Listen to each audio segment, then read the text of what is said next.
আমাদের ডর অনুষ্ঠানে যে ঘটনার মুখোমুখি আপনি হতে যাচ্ছেন তার যুক্তিসিদ্ধ উত্তর নেই। আমরা প্রতিদিনের জীবনে ভয় বা রহস্যকে যেভাবে স্থান দিয়েছি সেভাবেই এই অনুষ্ঠান আপনার কাছে জায়গা করে নিচ্ছে। এই অনুষ্ঠানের কোনো ঘটনাই সার্বজনীন নয়। ডর এক্লিপস। ডর এক্লিপসে আপনাদের সবাইকে আরো একবার স্বাগত প্রিয় শ্রোতা। আপনারা শুনছেন এবিসি রেডিও এফএম 89.2। আমি আরজি কিবরিয়া আপনাদের সঙ্গে রয়েছি এবং ডর এক্লিপসে আজকে বেশ কয়েকজন গেস্ট আমাদের সঙ্গে আছেন যারা তাদের প্যারানরমাল অভিজ্ঞতাগুলো শেয়ার করবেন এবং একই সাথে তারা যেসব গল্প শুনেছেন তাদের কাছাকাছি মানুষজনের কাছ থেকে এবং নিজে কখনো কখনো এক্সপিরিয়েন্স করেছেন সেই সব গল্প আমাদের এখানে আজকে উপস্থাপিত হবে। এবং অনুষ্ঠানের শুরুতেই বলে নিচ্ছি, এই অনুষ্ঠানটি সম্পূর্ণই বিনোদন কেন্দ্রিক। এখানে যে বিষয়গুলো নিয়ে ডিসকাশন হয়, লজিক্যাল ফ্রেমওয়ার্কে আলোচনা করার চেষ্টা করা হয়, সেই বিষয়গুলোকে আপনি বিশ্বাস করবেন কি করবেন না সেটা আপনাদের একান্তই ব্যক্তিগত। ডর অনুষ্ঠানের শুরু থেকে আমরা একটি ডিসক্লেইমার দিই, আপনারা নিশ্চয়ই সেই বিষয়টি খেয়াল রাখেন। ওকে, আমরা শুরু করছি। এবং পুরো অনুষ্ঠান জুড়ে গত সপ্তাহে যে অনুষ্ঠান যেখানে শেষ হয়েছিল সেখানে একজন গেস্ট আমাদের এখানে ছিলেন, অতীতে আমি বলবো, তিনি হচ্ছেন আমিনুল হক। আমি তাকে বলি হক ভাই। হক ভাইয়ের গল্প দিয়ে শুরু করার কথা, কিন্তু হক ভাই আপনাকে আমি রিকোয়েস্ট করবো আমার সঙ্গে একটু ওয়েট করবার জন্য, কারণ আমাদের আরো বেশ কিছু গেস্ট আছে। আমরা স্টেপ বাই স্টেপ তাদের গল্পগুলো একটু শুনবো। মাঝে মাঝে চাইলে আপনিও ইন্টারাপ্ট করতে পারেন বিষয়গুলো নিয়ে। একেবারে ঘরোয়া আড্ডা যেরকম হয় সেভাবে আমরা যাবো এবং পরবর্তীতে গিয়ে আপনার যে গল্পগুলো আছে সেগুলো আমরা একটু শুনতে চাইবো। আপনি আপনার নাম এবং পরিচয়টা একটু বলেন, যদি আপনার বলতে কোনো সমস্যা না থাকে। আমার নাম তাহসিন রেজা, ডাকনাম উপল। আমি এসেছি মোহাম্মদপুর থেকে। জি, এবং আপনি কি করছেন বর্তমানে? আমি বর্তমানে রিজার্ভেশন অফিসার হিসেবে একটা এয়ারলাইন্সে কাজ করছি। ওকে, সো কি বলতে এসেছেন, কি ঘটনা আপনি জানেন বা ডরের সঙ্গে যায় এরকম কি শেয়ার করতে? আচ্ছা, এখানে বিষয়টা হচ্ছে আমি 2008 থেকে মূলত অ্যাস্ট্রোলজি বা জ্যোতিষশাস্ত্র নিয়ে আমি স্টাডি করা শুরু করি। আমার আসলে মূল যেটা ছিল সেটা হচ্ছে মানুষের জীবনে কেন প্রবলেমগুলো হয়। এটা এক্সাম্পল আমি বলি, একটা ছেলে দেখা যাচ্ছে খুবই ভালো স্টুডেন্ট, কিন্তু তার কোথাও জব হচ্ছে না, অথবা একজনের ফ্যামিলিতে অনেক ধরনের প্রবলেম হচ্ছে অথচ দেখা যাচ্ছে তারা খুব রিচ। এই বিষয়গুলো, এই ফ্যাক্টগুলো ফাইন্ড আউট করার জন্য আমি মূলত অ্যাস্ট্রোলজি বা জ্যোতিষশাস্ত্রের উপর আমি স্টাডি শুরু করি। নিজের মতো করি, আমি আমার নিজের মতো করে শুরু করি। তো আসলে এই ফিল্ডে আসার পর দেখলাম যে এখানে আমি বলবো যে প্রায় 99% হচ্ছে ফ্রড, বড় রকম ফ্রড হয়। আমার যেমন অনেক গুরুকে আমি চেঞ্জ করি, খুঁজতে খুঁজতে একজনকে আমি পাই। উনি মূলত কোষ্ঠী বিচারক, যেটা বলে কোষ্ঠী বিচারক। উনি বাংলাদেশে যে কজন আছে এর মধ্যে উনি, আমি বলবো, একজন শ্রেষ্ঠ। উনি হুবহু প্রেডিকশন করতে পারে। এমন না যে প্রেডিকশন যে আপনার এই বছরে জিনিস ঘটবে তা না, এটা এক্স্যাক্টলি ডেট সহ বলা থাকে যে এই সময়টাতে এই জিনিসগুলো ঘটবে। উনি কমার্শিয়াল না, উনি জাস্ট যাদের প্রতি উনি লয়াল হয় তাদের সাথে উনি মূলত ওনার গোষ্ঠীটি নিয়ে কাজ করেন। এমনি মূলত অন্য একটা ওনার নিজের ফ্যাক্টরি আছে। ওকে, এর মধ্যে আমার একজন ভাবি আছেন, অনেকে ওনার কাছে সলিউশনের জন্য আসে। ওনার কাছে আমি যাই যে আমি জবের জন্য অনেক চেষ্টা করি। আমি যখন বিবিএ শেষ হয়, বিবিএর পর থেকে আমি প্রায় 5 থেকে 6 হাজার কোম্পানিতে আমি অ্যাপ্লাই করি। বাট কোথা থেকে আমার জবের 5 থেকে 6 হাজার কোম্পানিতে আমি অ্যাপ্লাই করি। বাংলাদেশের একটা রিনাউন্ড জবের ওয়েবসাইট, তাদের প্রত্যেকটাতে আমি অ্যাপ্লাই করি। প্লাস আমার নিজস্ব লবিং থাকে। কোনোভাবেই জব হচ্ছিল না। ছোটখাটো, আমি যেহেতু বিবিএ এমবিএ আমি কনসিডার করতে করতে এমন পর্যায়ে চলে আসি যে আমি বলি যে 10,000 টাকার জব হলেও আমি সেটা করব। এর মধ্যে আমি যাদেরকে আসলে গুরু মানতাম, আমাকে কিছু স্টোন দেয়, এগুলো অ্যাকচুয়ালি ছিল কাচের স্টোন। আমি একটা টেলিকম কোম্পানিতে জব করতাম, তো ওইখান থেকে সামহাও আমাদের একটা ক্লাবস্ট হয় জবের ক্ষেত্রে। তারপর আমি অনেক সার্চ করছিলাম, জব হচ্ছিল না। এর ভিতর যেটা প্রবলেম হয় সেটা হচ্ছে আমি আমার চুলে গিট পাওয়া শুরু করি। আমার মাথার চুল অনেক কম, এবং যখন আমি ঘুমিয়ে থাকি তখন রাতের বেশিরভাগ দুপুর বেলায় আমি একটা মহিলাকে দেখতে পাই, কালো রঙের মহিলা। এই মহিলাটা আমার সাথে ফিজিক্যালি রিলেশন বা একটা অ্যাটাচমেন্টে সে আসতে চায়। তো আমি এর মধ্যে অনেকের কাছে তদবির নিতে যাই, অনেক তদবির নিলেও দেখা যাচ্ছে কাজ হচ্ছে না, চুলের গিট সবসময় পরে। যার কাছে যাই সে বলে যে আমার সাথে একটা আসর বা একটা ইয়ে আছে। তো আমি যখন অনেক জায়গায় ব্যর্থ হয়ে যাওয়ার পর আমি নিজেই এটা কিউর সলিউশন খোঁজার চেষ্টা করলাম। তো খুঁজতে গিয়ে যেটা দেখলাম যে এক ধরনের জিন থাকে, মহিলা জিন যেটা বলে, এটা খুব সুন্দর সিলাত নাম। তো হতে পারে আমি সেটার দ্বারা পজেসড হতে পারে, মেবি। এটা আরেকটা হচ্ছে যে আমি যখনই কোনো একটা রিলেশনশিপে যাই তখন দেখা যাচ্ছে প্রবলেম হয়ে যায়। তো অনেকে বলে যে এটার কারণেই নাকি হচ্ছে আমার ফাইন্যান্সিয়াল দিক থেকে আমি এগোতে পারছি না, অথবা কোনো রিলেশনশিপ আমার ডেভেলপ করছে না। আর প্যারানরমাল ঘটনার যদি আমি বলি তাহলে আমার ওই ভাবির ঘটনা থেকে শুরু করতে চাই। জি, যদি অ্যাস্ট্রোলজির দিক থেকে বলি, আমি ব্যাখ্যা করি, সেটা হচ্ছে যে আমার যেটা দেখা সেটা হচ্ছে ওনার হাতে কিছু সিম্বল থাকে। এই সিম্বলগুলো যেটা যাদের হাতে থাকবে এদের দৈব শক্তি বা অ্যাবনর্মাল যেগুলো পাওয়ার থাকে সেগুলো অ্যাট্রাক্ট করতে থাকে, টানতে থাকে। তো আমার খুব সুন্দর ধারণা ওনার এইটার কারণেই অ্যাটাচমেন্টটা খুব বেশি। তো ছোটবেলা থেকে যেটা আমি শুনেছিলাম, আমার ভাই যেটা বলতো, বিয়ের পর উনি রাত্রে ঘুমিয়ে আছে, ঘুম ভাঙার পর দেখা যায় ভাবি পাশে নাই, বাইরে দাঁড়িয়ে আছে, বাইরে কিছু হুজুর প্রকৃতির লোক ওনাকে কিছু সোনার চেন দেওয়ার জন্য চেষ্টা করছে। এটা কি মানে আপনার ভাই বলতো? আমার ভাই বলতো, উনি দেখতো।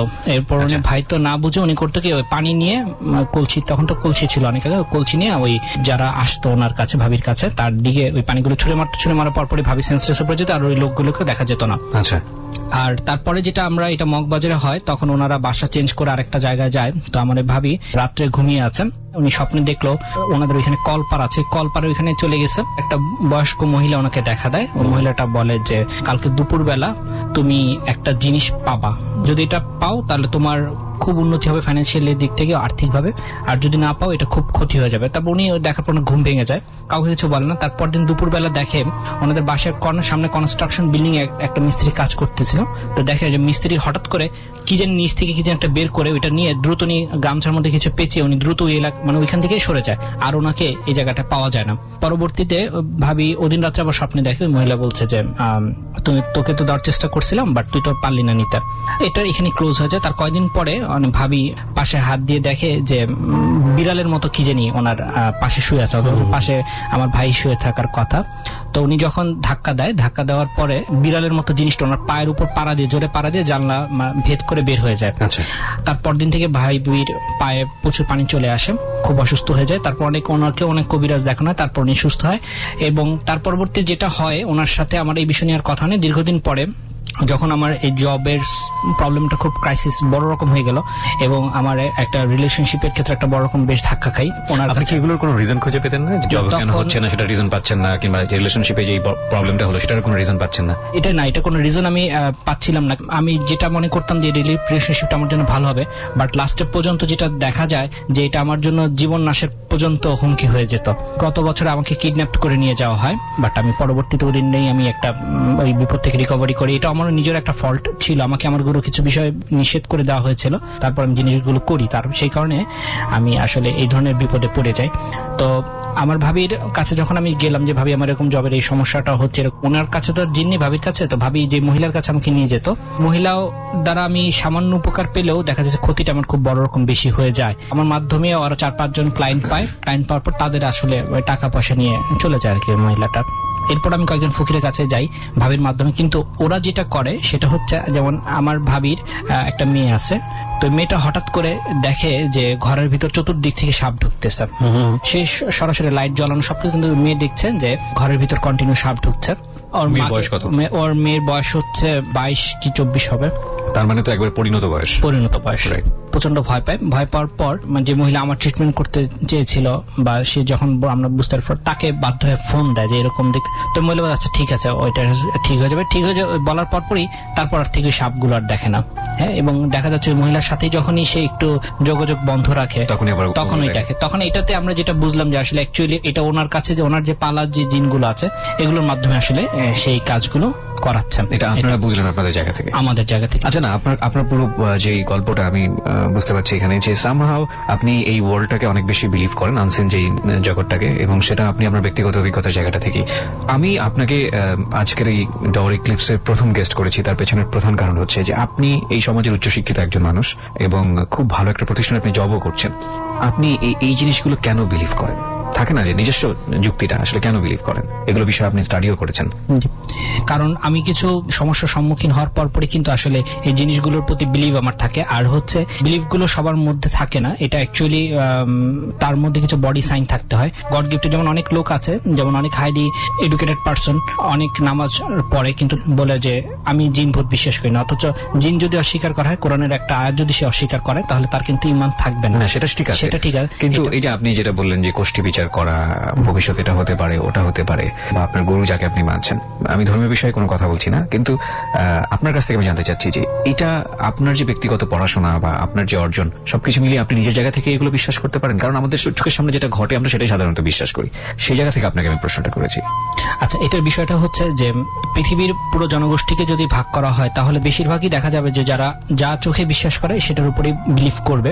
স্বাভাবিকভাবে মানুষ যেটা বিশ্বাস করে সেটা হচ্ছে, যেমন লেখাপড়া শেষ করলাম, তো জব হবেই, এটা হচ্ছে না। একটা মেয়ে লেখাপড়ায় খুব ভালো, কিন্তু হঠাৎ করে তার পড়াশোনার জায়গাটা তার ডিস্টার্ব হয়ে যাচ্ছে, দেখা যাচ্ছে যে তার ওই লেখাপড়া এখন আগের মতো মনোযোগ নেই। প্রথমে চেষ্টা করি যে আসলে সায়েন্সে কি ধরনের যুক্তি বলে, মনোযোগ নেই হয়তো বা তার, দেখা যাচ্ছে এটা আমি জানি না, এটা হয়তো বা ব্রেনের দেখা যাচ্ছে একটা নিউরন বা একটা কেমিক্যাল যেটা নিঃসরণ হওয়ার কথা, ওইটা নিঃসরণ না হওয়ার কারণে হয়তো বা সে মেমোরাইজ করতে পারছে না।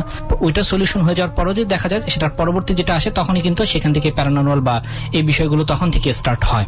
তো আমি মূলত হচ্ছে প্রবলেমগুলো যখন ফেস করতে থাকি পার্সোনাল লাইফে, তখনই আসলে মূলত এই বিষয়গুলো নিয়ে আমি স্টাডি করা শুরু করি।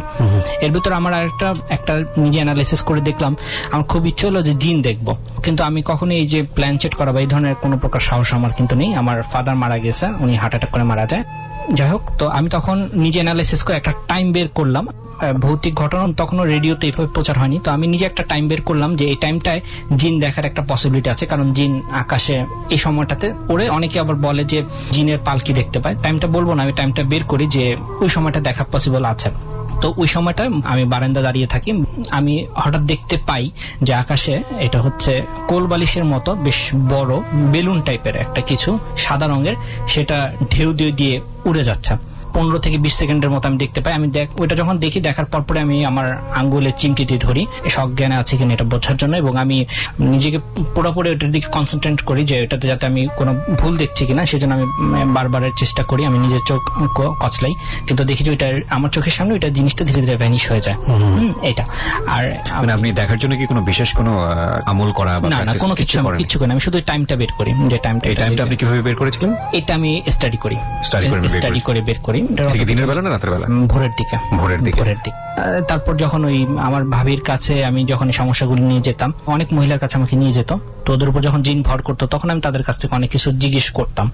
আপনার সম্পর্কে জিজ্ঞেস করতেন? আমার সম্পর্কে এমনকি জিজ্ঞেস করতাম যে আপনারা যে টাকা নেন, টাকা নিয়ে আপনারা কি করেন, এইগুলো প্রশ্নের উত্তর তারা দিত না। এবার একজন জিনের সাথে আমি সামনে বসাই, জিনের সঙ্গে মানে জিন ভর করেছেন, জিন ভর যে মহিলার উপর ভর করে। আমি একটু এখানে একটু ফ্রডটা কিভাবে সেটা বলার চেষ্টা করছি আর কি। মহিলা অন্ধকার ঘরের মধ্যে আমি বসানো হয়, আমাকে বললো যে আপনার জব বা ফাইন্যান্সিয়াল যে একটা প্রবলেম আছে, এটার জন্য একটা স্টোন লাগবে, পাথর লাগবে। 3000 টাকা দিয়ে সে তখন ওই মুহূর্তে একটা রেড কোলার লাল ফিরোজা পাথর এটা নিয়ে আসে। প্রথমে আমার একটু খটকা লাগলো, কারণ ওই পাথরটা আমি একটু আপচালোতে যেটা দেখলাম, রেড কোলার ঠিক আছে, পাথরটাও ঠিক আছে, কিন্তু পাথরটা ওয়েল শেপড, যেটা অ্যাকচুয়ালি জুয়েলারি দোকানে থাকে। আমাকে যদি স্টোন নিয়ে আসতে হয় তাহলে এত ওয়েল শেপ তো ফর্ম, এত সুন্দর ফর্ম করা তো আনতে পারে না। এটা আমি টেস্ট করার জন্য পড়ি, এবং পড়ার পর সোশ্যালি একটা খুব বাজে একটা হ্যারাসমেন্টের মধ্যে। স্টোনের এই ক্ষমতা আছে, আপনি কেন বলছেন না স্টোনের কি ক্ষমতা আছে? এটা হচ্ছে অ্যাস্ট্রোলজি নিয়ে আমি যেহেতু বারবার কথাটা বলছি, কারণ হচ্ছে এই বিষয়টা আমি প্র্যাকটিস করি এবং এটার উপর আমি যেহেতু বিলিভার, কিন্তু এটা অ্যাকচুয়ালি অকাল্ট সায়েন্স। এটা আমি 100% প্রুফ করতে পারবো না যে আসলে স্টোনটায় কোনো ক্ষমতা আছে কিনা, কিন্তু কিছু কিছু জিনিস ঘটে। কারণ স্টোন যদি থাকে তাহলে আমার হাতে স্টোন পড়া আছে, তাহলে আমার কেন এই প্রবলেম গুলো হচ্ছে? হ্যাঁ, এটা আমি বলবো কি আসলে কসমিক কিছু ব্লক থাকে, এই ব্লকেজ গুলো থাকলে হয় কি গড গিফটেড পাওয়ার বা যেটা রহমত আমি যেটা বলি ওই পার্সনটার উপর আসে না। এটাও একটা কারণ হতে পারে, জিনের কোনো আসর হতে পারে, এটা হতে পারে, অথবা এমন হতে পারে যেটা আমার মনের ভুল। এটার জন্য আমি নিজের জনের সাথে কাউন্সিলিং করি। ওকে, বুঝতে পেরেছি। ওকে তাহসিন, আমি জানতে চাই আপনার কাছ থেকে যে আপনি ডরে প্যারানর্মাল যে ঘটনাগুলো আপনি মুখোমুখি হয়েছেন, এবং একই সাথে আপনি বেশ কিছু আপনার ব্যক্তিগত বিলিভস যেগুলো আপনি এখানে বললেন, এই অনুষ্ঠানে কেন আমার সাথে সাথে এই বিষয়গুলো শেয়ার করলেন? এই বিষয়গুলো শেয়ার করলাম, এক নম্বর হচ্ছে যে মানুষ যাতে সতর্ক হয়। অ্যাস্ট্রোলজি নিয়ে বোধহয় মানে আমি যেভাবে কথা বলি এরকম বোধহয় কেউ বলেনি, প্যারানর্মাল কোনো ঘটনা না। অ্যাস্ট্রোলজি নিয়ে এই কারণে বললাম যে দেখা যাচ্ছে অনেক হাইলি এডুকেটেড পার্সন। আমি একজন জ্যোতিষকে জিজ্ঞেস করলাম যে আপনার যে বিজনেস, এই বিজনেসটার রুটটা কি হতে পারে, বা আমি এরকম করতে চাই। মানে তার মূল কথা যেটা ছিল, বেশিরভাগ অ্যাস্ট্রোলজি আসলে অ্যাস্ট্রোলজার যারা, তারা মানুষের দুর্বল জায়গাটাকে ফাইন্ড আউট করে। হাত দেখে কিছু জিনিস বলা যায়, কারণ একটা মানুষের কখনই সে প্রবলেম ফ্রি, কখনই সে থাকতে পারে না। তখন ওই জায়গাটা হিট করতে পারলে তখনই দেখা যাচ্ছে সে একটা দামি একটা স্টোন ধরা দিতে পারে তাকে। আর যারা হুজুর কবজ বা তাবিজ যাদের কাছে যায়, কিছু ভালো আছে, আমি বলবো না যে খারাপ। আমরা যখনই যাই, আমার যে ব্যক্তিগত অভিজ্ঞতা, আমি যখনই বিলিভ করবো যে এখন আমার সামনে একজন মহিলা আসবে, সে জিন বসাবে, প্রবলেমটা সলভ হবে, তখনই আগে থেকে প্রি ডিটারমাইন্ড আমরা হয়ে যাই যে হয়তো বা অ্যাবনর্মাল কিছু একটা ঘটতে যাচ্ছে, অথবা আমাকে নিজেই খুব দুর্বল হয়ে যাই। তখন আমার এডুকেশন ব্যাকগ্রাউন্ড কি, নিজের কি করা উচিত, এই হিতাহিত জ্ঞানটা তখন আমরা বেশিরভাগ মানুষই হারিয়ে ফেলি। অনেক ধন্যবাদ, আপনি এসেছেন, আপনি নিজের জায়গা থেকে এসেছেন, নিজের সময়কে স্যাক্রিফাইস করে। আপনাকে আমি আন্তরিকভাবে ধন্যবাদ জানাবো, এবং আপনি ডর নিয়মিত শোনেন। আপনার পরামর্শ, সাজেশন নিশ্চয়ই ডরের জন্য অনেক অনেক বেশি কাজে লাগবে। অনেক ধন্যবাদ আমাদের এখানে আসার জন্য। ধন্যবাদ। প্রিয় শ্রোতা, আপনারা শুনছেন ডর clips with me RJ Kibria এবং আমার টিম মেম্বার যারা তারা আমার সঙ্গে রয়েছেন, প্রয়োজনে তারা ইনভলভ হবেন। কিন্তু তার আগে আপনাদেরকে বলতে চাই, এই অনুষ্ঠানে যদি আপনি আসতে চান, আপনার জীবনে যেসব প্যারানর্মাল ঘটনা ঘটেছে সেটা যদি আপনি এখানে শেয়ার করতে চান, তাহলে আমাদের সঙ্গে যোগাযোগ করবেন। আমাদের ফোন নাম্বারটি হচ্ছে 09613892 আমি আরো একবার বলছি 09613892 এছাড়া আমাদের ডর পেজে একটি নাম্বার দেওয়া আছে, আপনি চাইলে ওখানে যে প্যারানর্মাল ঘটনার মুখোমুখি আপনি হয়েছেন সেটা যদি ছোট্ট করে লিখে ওখানে SMS করেন, আমরা ওখান থেকে অনেক সময় আমাদের গেস্ট নির্বাচন করে থাকি। তো সেক্ষেত্রে আমাদের নাম্বারটি হচ্ছে, আমি পেজের নাম্বারটা আপনাদেরকে বলে দিচ্ছি, 01743075722। আমি আরো একবার বলছি 01743075722। আর আমাদের পেজের ঠিকানা হচ্ছে www.facebook.com/dorteam DAARTEAM, that is Dorteam. Like দিয়ে দেবেন এবং প্রতি শুক্রবার আমরা চেষ্টা করি রাত 11:50 এখান থেকে হন্টেড লাইভে আসার। আমরা সময়টা একটু পরিবর্তন করছি, আমরা এখন থেকে রাত 12টা কিংবা 12:05 আসবো এবং প্রতি শুক্রবার, আসলে এটা শনিবারের দিন পড়ে যায় তাহলে, কিন্তু আমরা শুক্রবার রাতই বলছি যেহেতু, প্রতি শুক্রবার রাত 12টায় আপনারা এই পেজটি থেকে আমরা যে বিভিন্ন হন্টেড জায়গাতে যাই, ফেসবুক লাইভ করি, সেটা আপনারা দেখতে পাবেন।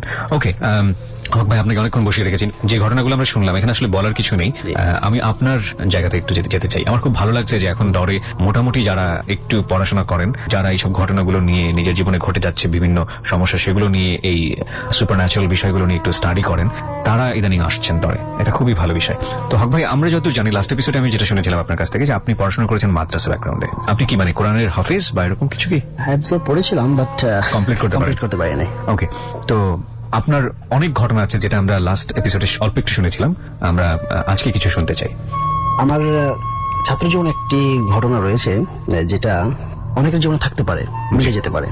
আমরা বিশেষ করে আমি বিশ্বাস করি যে জিন অবশ্যই পৃথিবীতে আছে, একটা জাতি রয়েছে, যেহেতু আল্লাহ পাক কোরআনে ইরশাদ করেছেন যে ওমা খলাকতুল জিন্না ওয়াল ইনসা ইল্লা লিয়াবুদুন, জিন এবং মানুষকে আমি সৃষ্টি করেছি শুধুমাত্র আমার ইবাদতের জন্য। রাইট।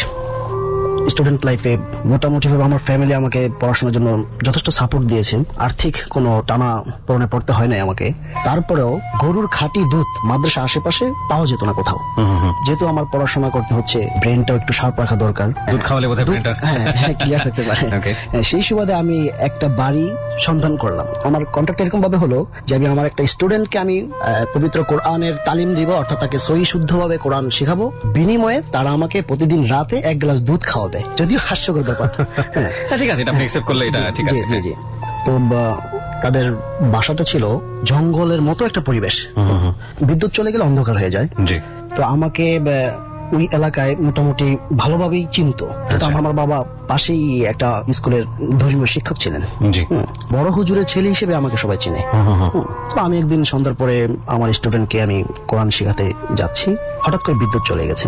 বাসার দিকে যাওয়ার সময় হাতের ডান পাশে একটা গর্ত আছে, গর্তর পাশে তেঁতুল গাছ, অনেক বড় একটা তেঁতুল গাছ, তারপরে পুরাতন বাড়ি। এই পুরাতন বাড়ির ভিতরে যখন আমি যাব, হঠাৎ করে কি যেন একটা বাতাস আমার শরীরের মধ্যে লাগলো। হঠাৎ করেই বাতাস একটু গরম ছিল। আমি তখন এরকম জিন নিয়ে ওরকম গবেষণা করি নাই। তো গরম যখন আজ হলো, আমি বিশ্বাস করলাম যে নিশ্চয়ই জিন বা শয়তান যাই বলি না কেন আমার পাশ দিয়ে হয়তো চলে গেছে। যেহেতু জিন আগুনের সৃষ্টি, গরম থাকতেই পারে তার চলাফেরা। আপনার মনে হলো? যে আমার মনে হলো। তো আমি স্বাভাবিকভাবে আমার স্টুডেন্টকে আমি কোরআনের তালিম দিয়ে আবার চলে আসছি। পরের সপ্তাহে বৃহস্পতিবার একটু লেট হয়ে গেল, আমি এশার নামাজে পড়ে গেলাম। পড়াচ্ছি পড়ানো মাঝখান দিয়ে আমার অর্থাৎ প্রকৃতির ডাকে সাড়া দিতে হবে। তো আমি স্টুডেন্টকে বললাম আমি একটু বাহির থেকে আসতেছি, তুমি পড়ো। ওদের ওয়াশরুমটা বাইরে ছিল, জঙ্গল বাড়ি, তো আমি ওয়াশরুমে এখানে এসে শৌচাগার 1 নাম্বারটা সারার পর আমরা ঢিলাকুলুক ব্যবহার করি। তো পুরুষের ঢিলাকুলুক ব্যবহার করার সিস্টেম হলো তারা কিছু পায়চারি করবে, কিছুক্ষণ জোরে কাশি দিবে, পায়চারি করবে, তারপর তাদের জিনিসটা ক্লিয়ার হয়ে যাবে। এই জন্য আমি হাঁটতেছিলাম, জঙ্গলটা ওই যে গর্তটা বললাম, গর্তটার পাশেই। সন্ধ্যা কিন্তু, অর্থাৎ 8টার পরে। তো হুট করে এই তেঁতুল গাছটার পিছনে কে যেন বলতেছে করে এরকম শব্দ, মানে মন খারাপ বা কান্নাকাটি করছে এরকম, মানে গুমরে কান্না, গুমরে করে এরকম। আমি আমার শরীরে পশম দাঁড়ায় গেল, ঘটনা কি এখানে তো কেউ আসার কথা না। তা আমি যেহেতু হুজুর মানুষ, তখন তো হুজুর, পুরাই হুজুর, ছাত্ররা তখন তাদের পোশাক পরেই চলাফেরা করতো, জি। ইউনিফর্ম, জি। তো হুম হুম করে যখন শব্দ হতো, আমি এখন পিছনে ব্যাক করতেছিলাম যে দেখি কে এরকম করে, আমাকে কি কেউ দেখে ফেললো নাকি, লজ্জা লাগতেছে আমার কাছে। ওকে, হ্যাঁ, তো আমি কুলুক ফেলে দিলাম, আমি স্বাভাবিকভাবে একটু মোড় নিলাম, দেখি তো কেউ নাই। আবার একটু দাঁড়া রইলাম যে দেখি কেউ আবার এদিকে আসে কিনা, দুষ্টুমি করে কিনা, কারণ স্টুডেন্ট যদি দুষ্টুমি করে আমি তাকে গিয়ে শাসন করবো, এরকম একটা পরিকল্পনা ছিল। ওকে। তো অনেকক্ষণ ওয়েট করলাম, আবার দেখি হুম হুম এরকম করে। আমরা একটা বিরতি নেব প্রিয় শ্রোতা। এই পর্যায়ে ছোট্ট একটা বিরতির পর আবার এখান থেকে ফিরে আসবো। আচ্ছা, খুবই ইম্পর্টেন্ট একটা কথা, সেটা হচ্ছে যে যাহা বলিব সত্য বলিব অনুষ্ঠানটি আপনারা জানেন। এই প্রথমেই অনুষ্ঠানটি একটি বই বাজারে আনতে যাচ্ছে, যে বইটি ন্যাশনালি এবং পাশাপাশি আন্তর্জাতিকভাবেও পাবলিশ করার চেষ্টা করা হচ্ছে। বাংলা এবং ইংরেজি মিলিয়ে একটা বই করা হয়েছে। বইটি শুধুমাত্র অ্যাডভান্স বুকিং যারা দেবেন তারা সংগ্রহ করতে পারবেন। বইটির মূল্য ধরা হয়েছে মাত্র 200 টাকা, এবং বইটি সম্পর্কে আমরা যেটা বলছি, জীবনে কোনো ভুল সিদ্ধান্ত নেবার আগে বইটি একবার পড়ে দেখা উচিত। সো আপনি যদি বইটি ঘরে বসে সংগ্রহ করতে চান, ফোন দিতে হবে রকমারি.com-এ। আমাদের ফোন নাম্বারটি হচ্ছে সেক্ষেত্রে 16297। আমি আবারও বলছি 16297। জলদি জলদি অর্ডার দিতে হবে, কারণ খুব অল্প সংখ্যক বই আমরা বাজারে নিয়ে আসছি। বইটির মূল্য হচ্ছে 200 টাকা। আর আগামীকাল ঠিক রাত 12টায় আমরা আমাদের ফেসবুক থেকে হন্টেড লাইভে আসবো। অনেক সময় সেটা নাও হতে পারে, এই কারণে আমরা কশন দিয়ে রাখছি, কারণ যেহেতু এটা আমরা লাইভ করি, অনেক সময় নেটওয়ার্কের সমস্যার কারণে এটা কলাপস হয়ে যেতে পারে। কোনো একটি জায়গায় গিয়ে আমরা হয়তো প্রপারলি সেটাকে প্লেস করতে পারছি না, সে কারণে এটা বন্ধ হয়ে যেতে পারে। আর এটা সম্পূর্ণই আমাদের টিমের পার্সোনাল ইন্টারেস্টের জায়গা। আপনারা অনেক পছন্দ করেন বলেই আমরা এইসব রিস্ক নেই, কিন্তু উইদাউট এনি প্রোটেকশন। সো সেই জায়গা থেকে যে কোনো সময় এটা অফও হতে পারে। তো তারপর আমি আপনাদেরকে ইনভাইট করছি। আমার পেজের ঠিকানা হচ্ছে www.facebook.com/DOR-team। আমি আবারও বলছি www.facebook.com/DAARTEAM, that is called DOR-team। ফিরে আসছি ঠিক 4 মিনিট পর। ডর মানে ভয়, হাউন্টেড by Run. Mr. Mango Candy.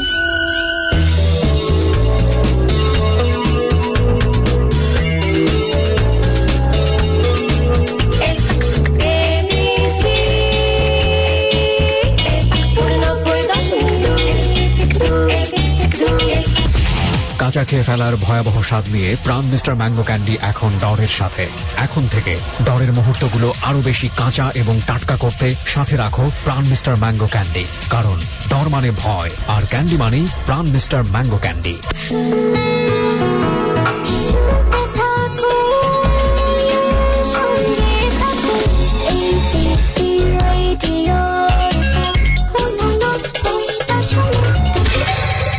ডর এক্লিপস।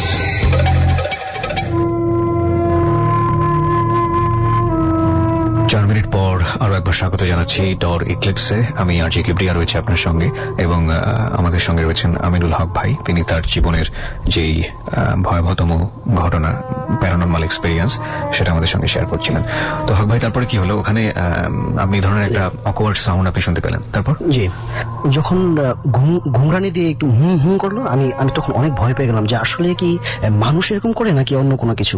তো আমি দেখি যে একটা মহিলা, একটা নতুন বধূর মতো, সাদা শাড়ি পরা বধূর মতো, হাত পা কিছু দেখা যায় না, একটা অবয়ব, শাড়িটা নড়াচড়া করছে, সাদা কাপড়টা। জিজ্ঞাসা করলাম কি আন্টি নাকি? আমি ভাবছি আমার স্টুডেন্টরা আম্মু হতে পারে। Right. জি, আন্টি নাকি এখানে? তখন সে হুম হুম বলে এরকম সে ঘুরে গেল, এই তেঁতুল গাছটার পাশে চলে গেল। অর্থাৎ আমি ঘুরছি তাকে দেখার জন্য। জি। আপনিও ঘুরছেন, সেও আমি ঘুরছে। আমি আমি আলতোভাবে ঘুরছি, দেখে এটা কি আসলে মানুষ নাকি অন্য কিছু। আপনার সাহসের তো তারিফ করতে হবে। হ্যাঁ, সাহসের তারিফ করতে এই জন্য আমার বাবা কিছু দোয়া কালাম আমাকে শিখাইছিলেন। আচ্ছা। যে এই সমস্ত পরিস্থিতির মোকাবেলা হলে তুমি সেটা আমল করতে থাকবে, তোমার কোনো সমস্যা হবে না ইনশাআল্লাহ। এই কয় ভাই বোন আপনারা? আমরা 4 ভাই 5 বোন। আমি সবার বড়? আমি সবার ছোট ভাই। সবার ছোট, সবার আচ্ছা, ছোট। okay. জি। তো এরকম আমি দেখার চেষ্টা করলাম, সে ঘুরে গেল। ঘুরে যাওয়ার পর আমি একটু সামনে অগ্রসর হলাম, দেখি তার কাছাকাছি যাওয়া যায় কিনা। জিন শুনছি, মানুষ দেখি নাই। তো এরকম ভাবে ঘুরে যখন দেখলাম যে না, আসলে এটা আচরণ ভিন্ন, সে আমাকে দেখে দূর করে আপনার ওই গর্তটা পাড়ি দিয়ে গেল, ওটা উপর দিয়ে চলে গেল খুব স্পিডে। তখন আমি অনেক ভয় পাইলাম, চিন্তা করলাম যে এটা তো স্টুডেন্টকে বলা যাবে না, বা তাদের বাড়িতে কারোর সাথে শেয়ার করা যাবে না। শেয়ার করলে হয়তো আমার বদনাম হতে পারে, যে উনি এত ভুল কিছু দেখছে, আমার বাড়ি বদনাম করছে। হ্যাঁ, এই জন্য আমি আর কারোর সাথে শেয়ার করি নাই। পরে আমি আস্তে আস্তে ওই আমার স্টুডেন্টকে পড়ানোটা ছেড়ে দিলাম। মানে আপনার মনে হলো যে এখানে গেলে আপনার কোনো ক্ষতি হতে পারে? ক্ষতি হতে পারে আমার চলাফেরার পথে, যেহেতু সন্ধ্যার পরে আমি ওখানে যাই। Right. তারপর পরীক্ষা পর্যন্ত আমি পড়িয়ে তারপরে আপনি ওখান থেকে। আচ্ছা, তো আপনার আসলে ঘটনার কোনো শেষ নাই আমি যতদূর জানি, কারণ আপনার সম্পর্কে আমি তো মোটামুটি শুনেছি আমার এক টিম মেম্বারের কাছ থেকে। সো আমি সময় পেলেই আপনাকে ফ্লোর দিব, আপনি আমাদের সঙ্গে থাকবেন জি, আশা করছি। অবশ্যই, অবশ্যই। আমাদের সঙ্গে এই মুহূর্তে আরো একজন গেস্ট আছেন, তিনি অনেকক্ষণ ধরে আপনার কথা শুনছিলেন। আপনি একটু আপনার পরিচয় দিতে কোনো সমস্যা আছে? যদি পরিচয় দিতে সমস্যা থাকে তাহলে পরিচয়টা বলতে পারেন। আমি মোহাম্মদ আলামিন, আমি আসছি দিনাজপুর থেকে। আপনি ঢাকায় থাকেন না দিনাজপুরে থাকেন? আমার বাসা ঢাকায়, হোম টাউন। আচ্ছা। এখন আমি অ্যাডমিশন কোচিং করছি ঢাকায়। ওকে, সো আপনার যে অভিজ্ঞতাগুলো আপনি এখানে বলতে চাচ্ছেন সেগুলো মূলত দিনাজপুরের নাকি ঢাকার? দিনাজপুরে। দিনাজপুরে, ঠিক আছে, বলুন শুনি। তখন আমি ক্লাস 9-এ পড়ি, জি 2013 ঘটনা। আমি আর আমার এক চাচাতো ভাই, আমরা একই ক্লাসে, একই স্কুলে, একই সেকশনে পড়তাম। জি তো হঠাৎ একদিন শুনলাম যে সে অসুস্থ, 7-8 দিন ধরে স্কুল আসে না। যেহেতু আমার খুব ক্লোজ, যেহেতু ভাই প্লাস ফ্রেন্ড, সো আমি তাকে দেখতে গেলাম। গ্রামের বাসায় অনেকদিন থেকে যাওয়া হয় না, ভাবলাম তাকেও দেখে আসি। গেলাম, গিয়ে শুনলাম যে তার সাথে প্যারানর্মাল কিছু ঘটনা ঘটে আর কি। তো আমি এগুলা তেমন ভাবে বিশ্বাস করি না, সো আমি একটু হাসাহাসি করলাম, তাকে নিয়ে ঠাট্টা করলাম। রাতের বেলা আড্ডা মারার পর আমরা সব ভাই বোনরা মিলে যার যার রুমে ঘুমাতে গেলাম। ও থাকতো চাচার বাসায়, আমিও ওর রুমে, যেহেতু আমরা সমবয়সী, ওর বেডেই আমি আরো ঘুমালাম। জি আমাদের ঘুমটা ঠিক একই সময়ে দুজনকারই ঘুম ভেঙে যায় রাত 1টার দিকে। তো আধা ঘন্টা 45 মিনিট আমরা আলাপ করার পর হঠাৎ হলো কি যে আবার ঘুম, আমরা প্ল্যানিং করলাম যে আর কথা বলবো না, এখন ঘুমাবো। তো হঠাৎ দেখি আমার পাশে যে আমার ভাই আছে, ওর নামটা বলতেছি না, জি ও আর কি গোঙাচ্ছে, মানে ওর খুব কষ্ট হচ্ছে এমন একটা অবস্থা, মানে ও নিঃশ্বাস নিতে পারতেছে না, আমি এটা ফিল করলাম। ওকে, রুমের মধ্যে ডিম লাইট জ্বালানো ছিল। তারপর আমি লক্ষ্য করলাম ওর বাম হাতের এই আঙ্গুলটা, মানে কোন আঙ্গুল? কোনি আঙ্গুলটা এ পর্যন্ত ও মানে বুঝাতে যাচ্ছে যে ওর হাতটা এভাবে উঠানো, আর ওর কেনি আঙ্গুলটা কেউ চিপে ধরে আছে এবং ওর কষ্ট হচ্ছে খুব।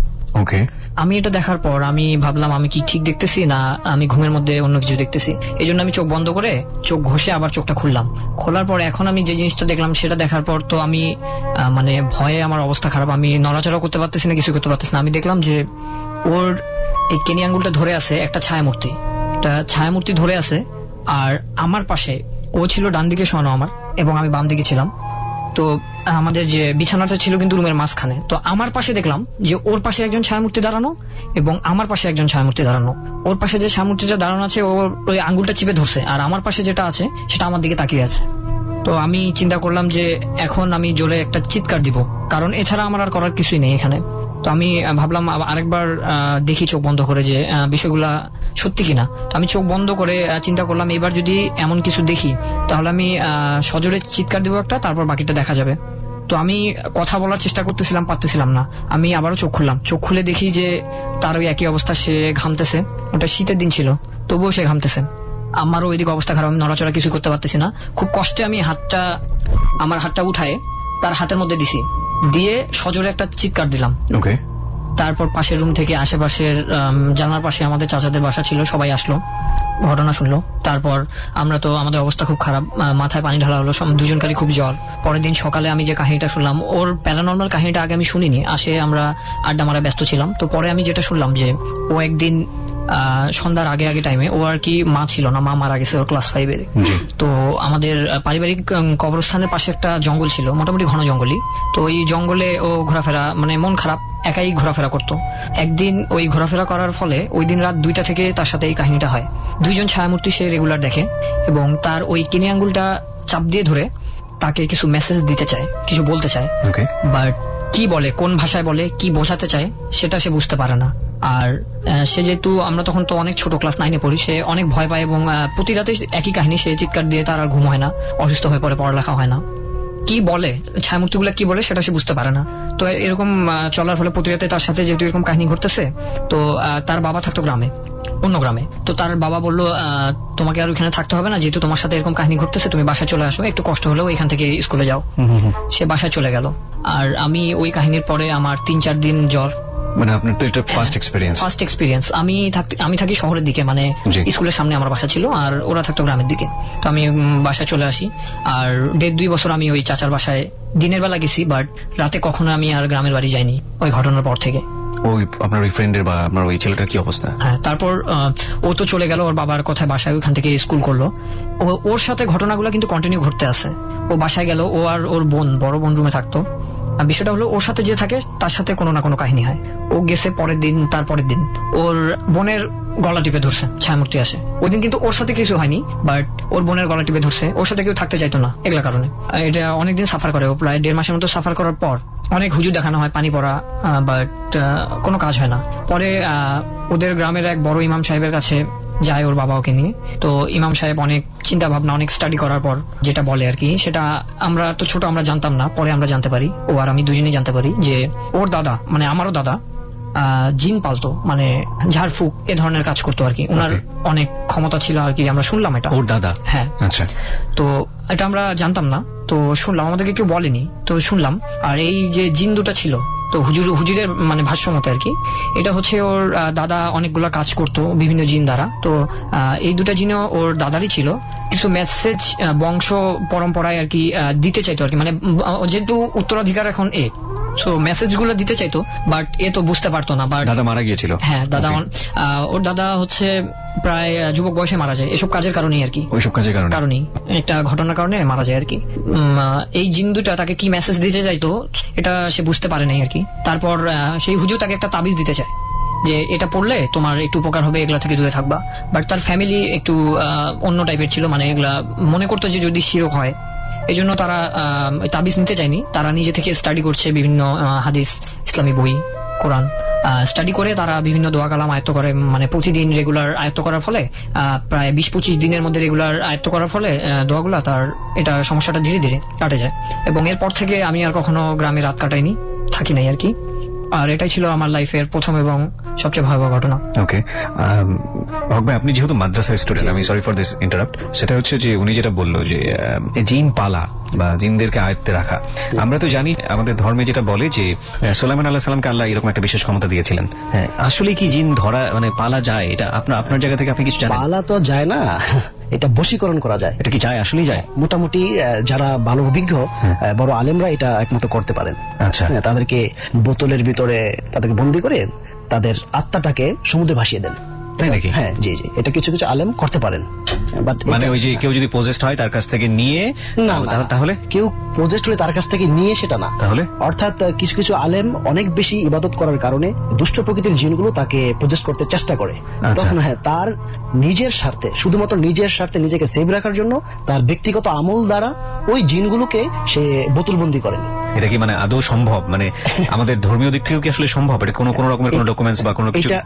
এটা আমি এরকম কোনো লজিক বা প্রমাণ দিতে কিন্তু আপনি পারবো না। শুনেছেন এরকম? হ্যাঁ, শুনেছি আমি, এবং আমার ওই প্র্যাকটিক্যাল লাইফে একটা ঘটনা দেখেছি। দেখেছেন এরকম? জি, জি। আচ্ছা, আমরা শুনবো আপনার জি। কাছ থেকে। বাট আমরা বারবারই বলি প্রিয় শ্রোতা, এগুলোর কোনো এভিডেন্স নাই এবং এগুলো আপনারা বিলিভ না করাটাই বেটার। আপনারা সায়েন্সের কাছাকাছি থাকুন, এটাকে নিছক একটা গল্প হিসেবেই নিন। এবং আমাদের ধর্মের কথা যদি বলি, তাহলে কোরআন এবং হাদিসে যেটা বলা আছে নিয়ম অনুসারে ঠিক সেটাই বিশ্বাস করেন। এর বাইরে যত কিছু এসছে সেগুলো বিতর্কিত। এবং আমরা কিন্তু অবশ্যই আমাদের অনুষ্ঠানের শুরুতে সবসময় একটা কথা বলে নিই, যে যেটা সায়েন্টিফিক্যালি প্রুফ না সে বিষয়টা নিয়ে বিতর্ক হতে পারে, কিন্তু সেটাকে একদম এক্সট্রিম লেভেলে না নিয়ে যাওয়াটাই বেটার। ওকে, যেটা আপনি বলছেন, আর কোন এক্সপেরিয়েন্স কি আপনি শেয়ার করতে চান আমাদের এখানে? হ্যাঁ, আমার লাইফে একটা ব্ল্যাক ম্যাজিকের ঘটনা আছে। জি। ঘটনাটা আসলে এটা ব্ল্যাক ম্যাজিকের মধ্যে পড়ে কিনা, আর এটা এমনি থেকে হয়েছে না হচ্ছে এই ব্ল্যাক ম্যাজিক করার কারণে হয়েছে, এটা আমি শিওর না। বাট এরকম ঘটনা আমার লাইফে আরেকটা আছে, সেটা আমি শেয়ার করছি। জি। তো আমার এক ক্লোজ ফ্রেন্ড ছিল, মেয়ে ছিল, হিন্দু, তার নাম বলছি না। সে তার একটা ছেলের সাথে রিলেশন ছিল, কমপক্ষে 3.5-4 বছরের রিলেশন ছিল। সো কোনো একটা কারণে তাদের রিলেশনটা টিকে না, ভাঙে যায়। সো তারপর হচ্ছে ওই ভাইয়া অন্য মেয়ের সঙ্গে রিলেশন শুরু করে।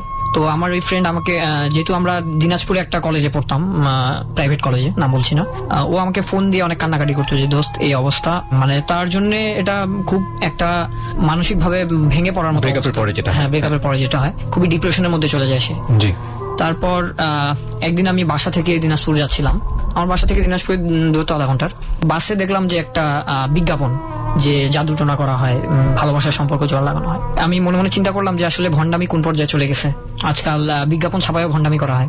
তো আমি এটা ট্রোল বানানোর জন্য অথবা মজা করার জন্য ফ্রেন্ডের সাথে আমি একটা পিকচার তুলে আমার ফোনে রাখে দিই যে এটা নিয়ে পরে মজা করবো। জি। তারপর আমি ছবি তুলে কাগজটা ফেলে দিই। তো এখানে নাম্বার ঠিকানা সব দেওয়া ছিল। পরে আমি একদিন মজায় মজায় ও যখন ওর এগুলা ইমোশনাল কথাবার্তা আমাকে বলে যে ইস যদি রিলেশনটা আবার আমাদের হতো তাহলে কত ভালো হতো, তখন আমি মজা করেই তাকে ওটা সেন্ড করি পিকচারটা, এটা ট্রাই করে দেখ হয়তো বা হতে পারে, ফান করে ফান করে। হ্যাঁ, তো আমি কিন্তু এগুলো বিশ্বাস করি না। ইনফ্যাক্ট আমি একটা মজার ঘটনা বলি, আমি সেদিন ফেসবুকে জিনিসটা দেখলাম। আচ্ছা, আচ্ছা। সেটা হচ্ছে যে আমরা যে মিলাদ পড়াই, আল্লাহ মাফ করুক, আমি আসলে শুধু ফান করার জন্য না, আমি ঘটনাটা বলছি। সেখানে এরকম একটা বিজ্ঞাপন আমাদের থাকে না, ওই যে মাঝে মাঝে আমরা অলিতে গলিতে দেখি টুলেটের যেরকম A4 সাইজের কাগজে প্রিন্ট করে দেওয়া হয়, তো ওখানে মিলাদের একটা বিজ্ঞাপন আমি এরকম দেখলাম A4 সাইজ কাগজে। সেটা হচ্ছে 10 মিনিট দোয়া 500 টাকা, 20 মিনিট দোয়া 1500 টাকা, সাথে পানি পড়া ফ্রি 10 মিনিট একটা। সাথে পানি পুরো ফ্রি। আমিও দেখেছি। সো এই পর্যায়ে চলে, এবং এগুলো আসলে এগুলো নিয়ে মানে তর্ক বিতর্ক করার কোনো বিষয় নাই, নিজের জায়গা থেকে বুঝলেই বোঝা যায় যে এগুলো আসলে না করাটাই বেটার। যারা বুদ্ধিমান তারা এগুলো করবে না, করবে না, মনে right. করি। তো আমি এগুলা বিশ্বাস করি না, আমি ওকে ফান করে দিছি জিনিসটা, বাট মেয়ে মানুষ তো একটু সিরিয়াসলি নিয়ে নিছে। আচ্ছা, নিয়ে ও বলতেছে যে আমি ফোন দিব না তুই ফোন দিবি, তো আমি বললাম ফোন দিব মানে কিসের জন্য ফোন দিব, এটা কোনো যুক্তি নেই ফোন দেওয়ার। তখন ও ফোন দিছে, দিয়ে আমাকে বলে যে আমি তো দেখা করতে বলছি ক্যাফেটেরিয়ায় এই জায়গায়। আমি Oh বললাম, my God. কোন জায়গায় থাকে? কুচ্ছে দিনাজপুর থেকে এই 10-15 মিনিটের রাস্তা। আচ্ছা, আমি বললাম ভালো কাজ করছিস, আসুক একটু মজা দেখা টজা সাক্ষাৎ নেই। হয়ে যাক। হ্যাঁ, মজা টজা নেই আর কি। তো আসলো, ও আবার অনেক সিরিয়াস এগুলা বিষয়ে আমার ফ্রেন্ডটা। জি। আমি কিন্তু জাস্ট মজা নেওয়ার জন্য গেছি যে দেখি কি কি বলে। দেখি কি হয়, দেখি কি হয়। যেহেতু এগুলা কাজে কোনোদিন এক্সপিরিয়েন্স ছিল না, গেলাম, যাই আসলো লোকটা 25 থেকে 28 বছর বয়স হবে, মানে যুবকই আর কি বলা চলে, জি। তেমন বয়স্ক না, হুম। হুজুর টুজুর টাইপেরও না।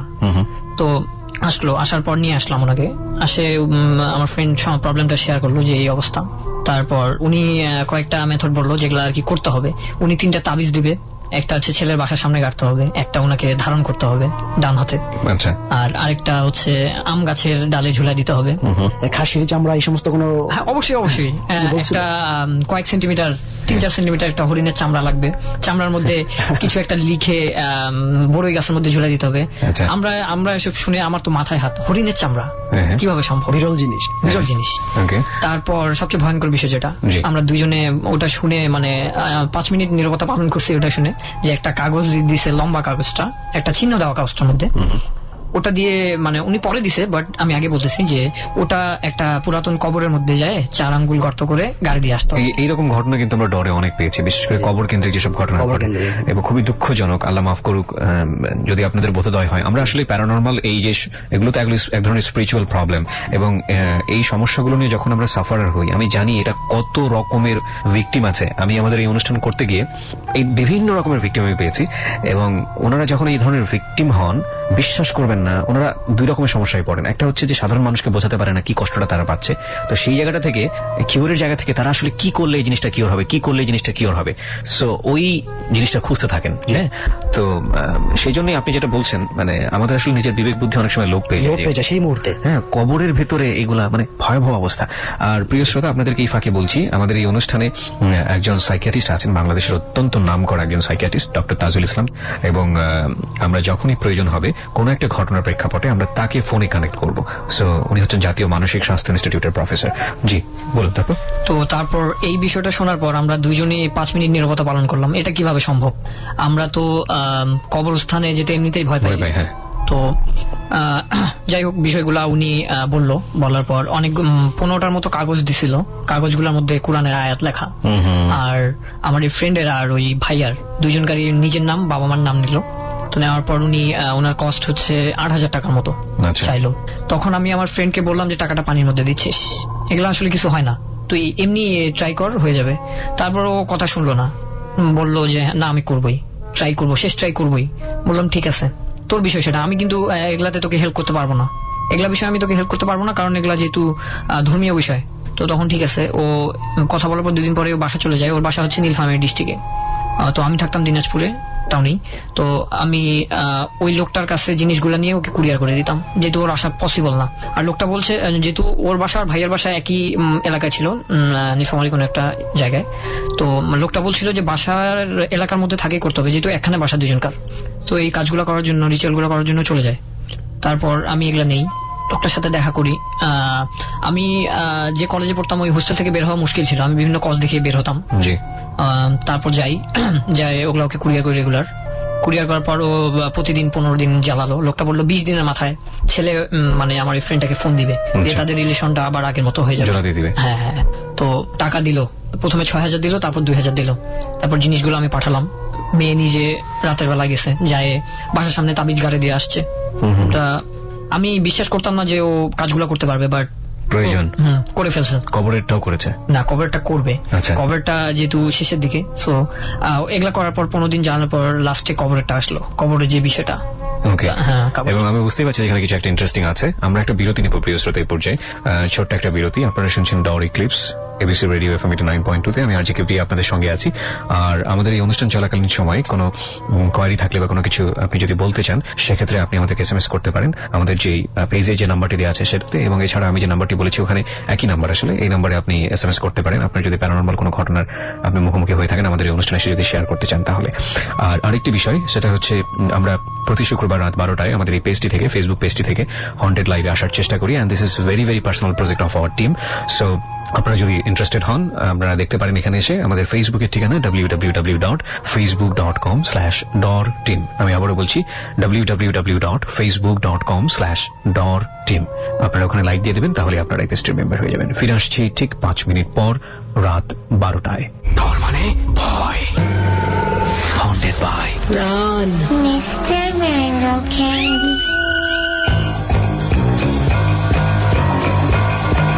Mission impossible to tune out of ABC Radio, FM 89.2. 'Cause that's how we do it. কাঁচা খেয়ে ফেলার ভয়াবহ স্বাদ নিয়ে প্রাণ মিস্টার ম্যাঙ্গো ক্যান্ডি এখন ডরের সাথে। এখন থেকে ডরের মুহূর্তগুলো আরো বেশি কাঁচা এবং টাটকা করতে সাথে রাখো প্রাণ মিস্টার ম্যাঙ্গো ক্যান্ডি। কারণ ডর মানে ভয়, আর ক্যান্ডি মানেই প্রাণ mister mango candy. On app, on FM, on internet. ABC Radio 89.2 FM. Connect with us anytime and anywhere. ডর ইক্লিপস। 5 মিনিট পর আরো একবার আমন্ত্রণ প্রিয় শ্রোতা, আপনারা শুনছেন ডর eclipse haunted by Pran mister mango candy. আমি আরজি কিবরিয়া রয়েছি আপনার সঙ্গে, এবং এবিসি রেডিওতে আপনারা কান পেতে আছেন। আমরা কথা না বাড়িয়ে আমরা আবারও ফিরছি আলামিনের কাছে। জি আলামিন। তারপর আসলো সবার শেষে কবরে যে কাগজটা পুঁতে দেওয়ার বিষয়টা। আমি মনে করছিলাম সে পারবে না। কবিরাজের ভাষ্য মতে সেটা করতে হবে সন্ধ্যার আগ মুহূর্তে, মানে মাগরিবের আজানের আগে, ঠিক আগ মুহূর্তের সময়টাতে। ওকে। এই শীতের দিন ছিল, সন্ধ্যা একটু তাড়াতাড়ি হয়ে যায়। এবং শীতের দিনের এই যে সন্ধ্যা সন্ধ্যা ভাবটা, এটা কিন্তু একটু অন্যরকম, ধোঁয়াটে ধোঁয়াটে, এটা কুয়াশা পড়ছে কেবলমাত্র, অন্যরকম একটা ভৌতিক পরিবেশ কিন্তু থাকে। তারপর সে তার একটা বোনকে নিয়ে গেছে।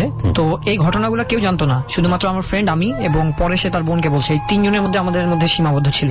জি। ওই ভাইয়ার এখানে কোনো কিছু জানা বা অন্য কারো জানা কোনো পসিবিলিটি নাই। আচ্ছা। তো তারপর সে গেছে, কবরস্থানের ভিতরে চলে গেছে। সে মনে করছে বাইরের কবরগুলো লোকজন বেশি দেখে, সো এগুলাতে করলে যদি কাগজটা উঠে যায় কোনো মতে, সেজন্য তারা 2জন ভিতরে গেছে। আমাকে যাওয়ার আগে ফোন দিছে যে আমরা যাচ্ছি, একটু দোয়া রাখিস। ওকে আমি অনেক বুঝাইছি যে তোরা তো হিন্দু, তো তোরা নিজের ধর্ম মতে কর। তাও সে ওই লোকের কাছেই যাবে। তার যে 4 আঙ্গুল গর্ত করে একটা পুরাতন কবরের ভিতর, কবরস্থানের মাঝখানে চলে গেছিল একবারে। ওই কাগজটা উত্তর দক্ষিণ বরাবর যে চিহ্নটা দেওয়া ছিল, উত্তর দিকটা দিছে এবং দক্ষিণ দিকে দক্ষিণটা দিছে। দেওয়ার পর গায়ে দিয়ে মাটিটা চাপা দিয়ে সুন্দরভাবে যখন পিছনে ঘুরে 2জনে আসবে, তখন পিছন থেকে একটা, তার ভাষ্য মতে যেটা, যে পুরুষও না মেয়েও না, এমন একটা কণ্ঠ, এরকম কণ্ঠে কে যেন পিছন থেকে বলছে যে যেটা দিছিস এটা নিয়ে যা। তার 2জনে দাঁড়া যায়। 2জনে কিন্তু একসাথেই শুনে। 2জনে 2জনকার চেহারার দিকে তাকায়, বলে যে আমরা কি ঠিক শুনলাম না মনের ভুল। তারা দাঁড়ায় যায়। দাঁড়ায় 10 সেকেন্ড পরে আবার যেটা দিয়েছিস এখান থেকে সেটা নিয়ে যা। তারা ওইখান থেকে দৌড়ও দিতে পারতেছে না, তাদের পা ওইখানে আটকে গেছে। 2জন কথা বলতেও পারতেছে না। তো আমার ফ্রেন্ডের মাথায় একটা বুদ্ধি আসে, সে ফোন নিয়ে গেছিল। সে আমাকে ফোন করে আমাকে বলে যে আলামিন, এই অবস্থা, আমরা 2জনে তো 2বার শুনলাম এইভাবে। তো আমরা তো এখানে দাঁড়ায় গেছি, দৌড়াইতে পারতেছি না। তো ওদের কথা শুনে তো আমিও ভয় পেয়ে গেছি। তো আমি যে ভয় পাইছি এটা তাদেরকে বুঝতে না দিয়ে আমি ফোনে বললাম, আরে ধরে এগুলা কি কখনো হয় নাকি? কবরস্থান তো পবিত্র জায়গা, এখানে এত কিছু ঘটার কিছু নাই। তোরা কাজ করছিস, ভালো কথা, এখন এখান থেকে দৌড় দিয়ে চলে আয়। মানুষ দেখলেও একটা খারাপ মনে করবে, কবরস্থানে কেন গেছিলি হ্যান তেন।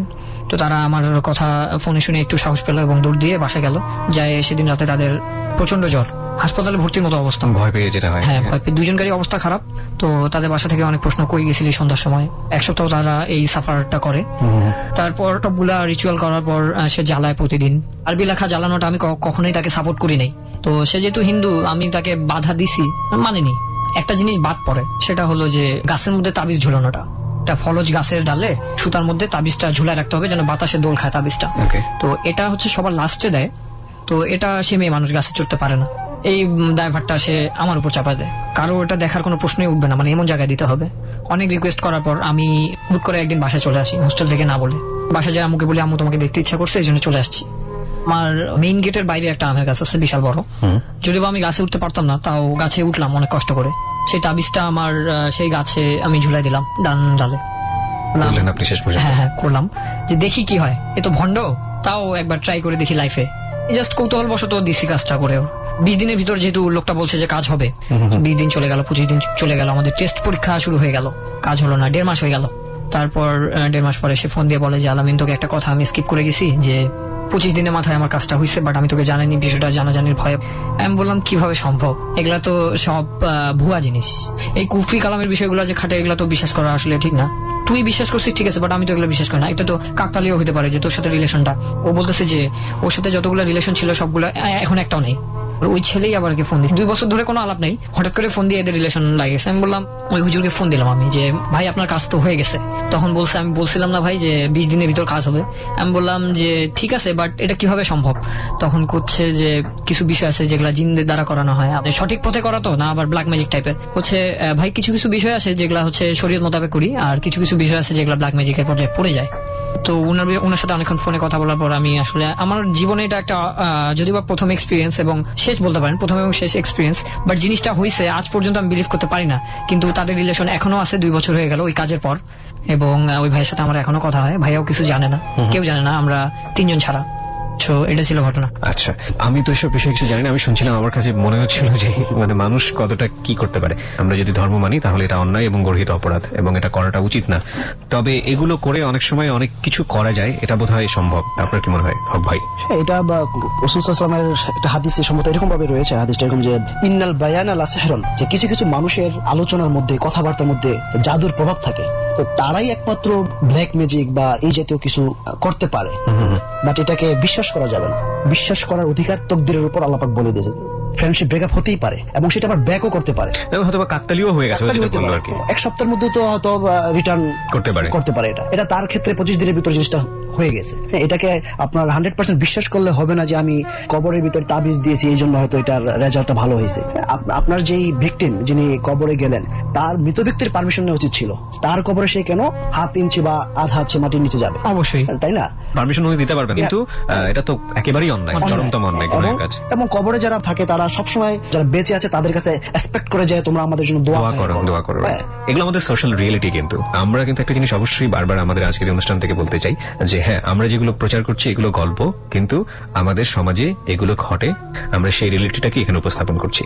এবং আপনি বলছিলেন যে বোতলের ভিতর ভরে ভাসিয়ে দেয় বা এরকম কিছু একটা, এবং আপনি এরকম কিছু একটা দেখেছেন, ঘটনাটা কি? এবং তার আগে আপনাকে ধন্যবাদ জানাই যে আপনি আমাদের অনুষ্ঠানে এসেছেন, আপনার এই অভিজ্ঞতাগুলো আপনি শেয়ার করলেন, হয়তো অনেকেই সচেতন হবে। এখানে আরেকটা বিষয় হলো যে সেকেন্ড ঘটনাটা আমার ফ্রেন্ডের যুক্তি এটা, যে 2 বছরে কিছু হলো না, অথচ 25 দিনে হয়ে গেল, এই জন্যই হয়তো বিশ্বাস করেছে আর কি। এটাই হচ্ছে বিষয়। আমরা এবার আপনার সেই ঘটনার দিকে এগোতে চাই। আমি তখন 5ম শ্রেণী শেষ করি। জি।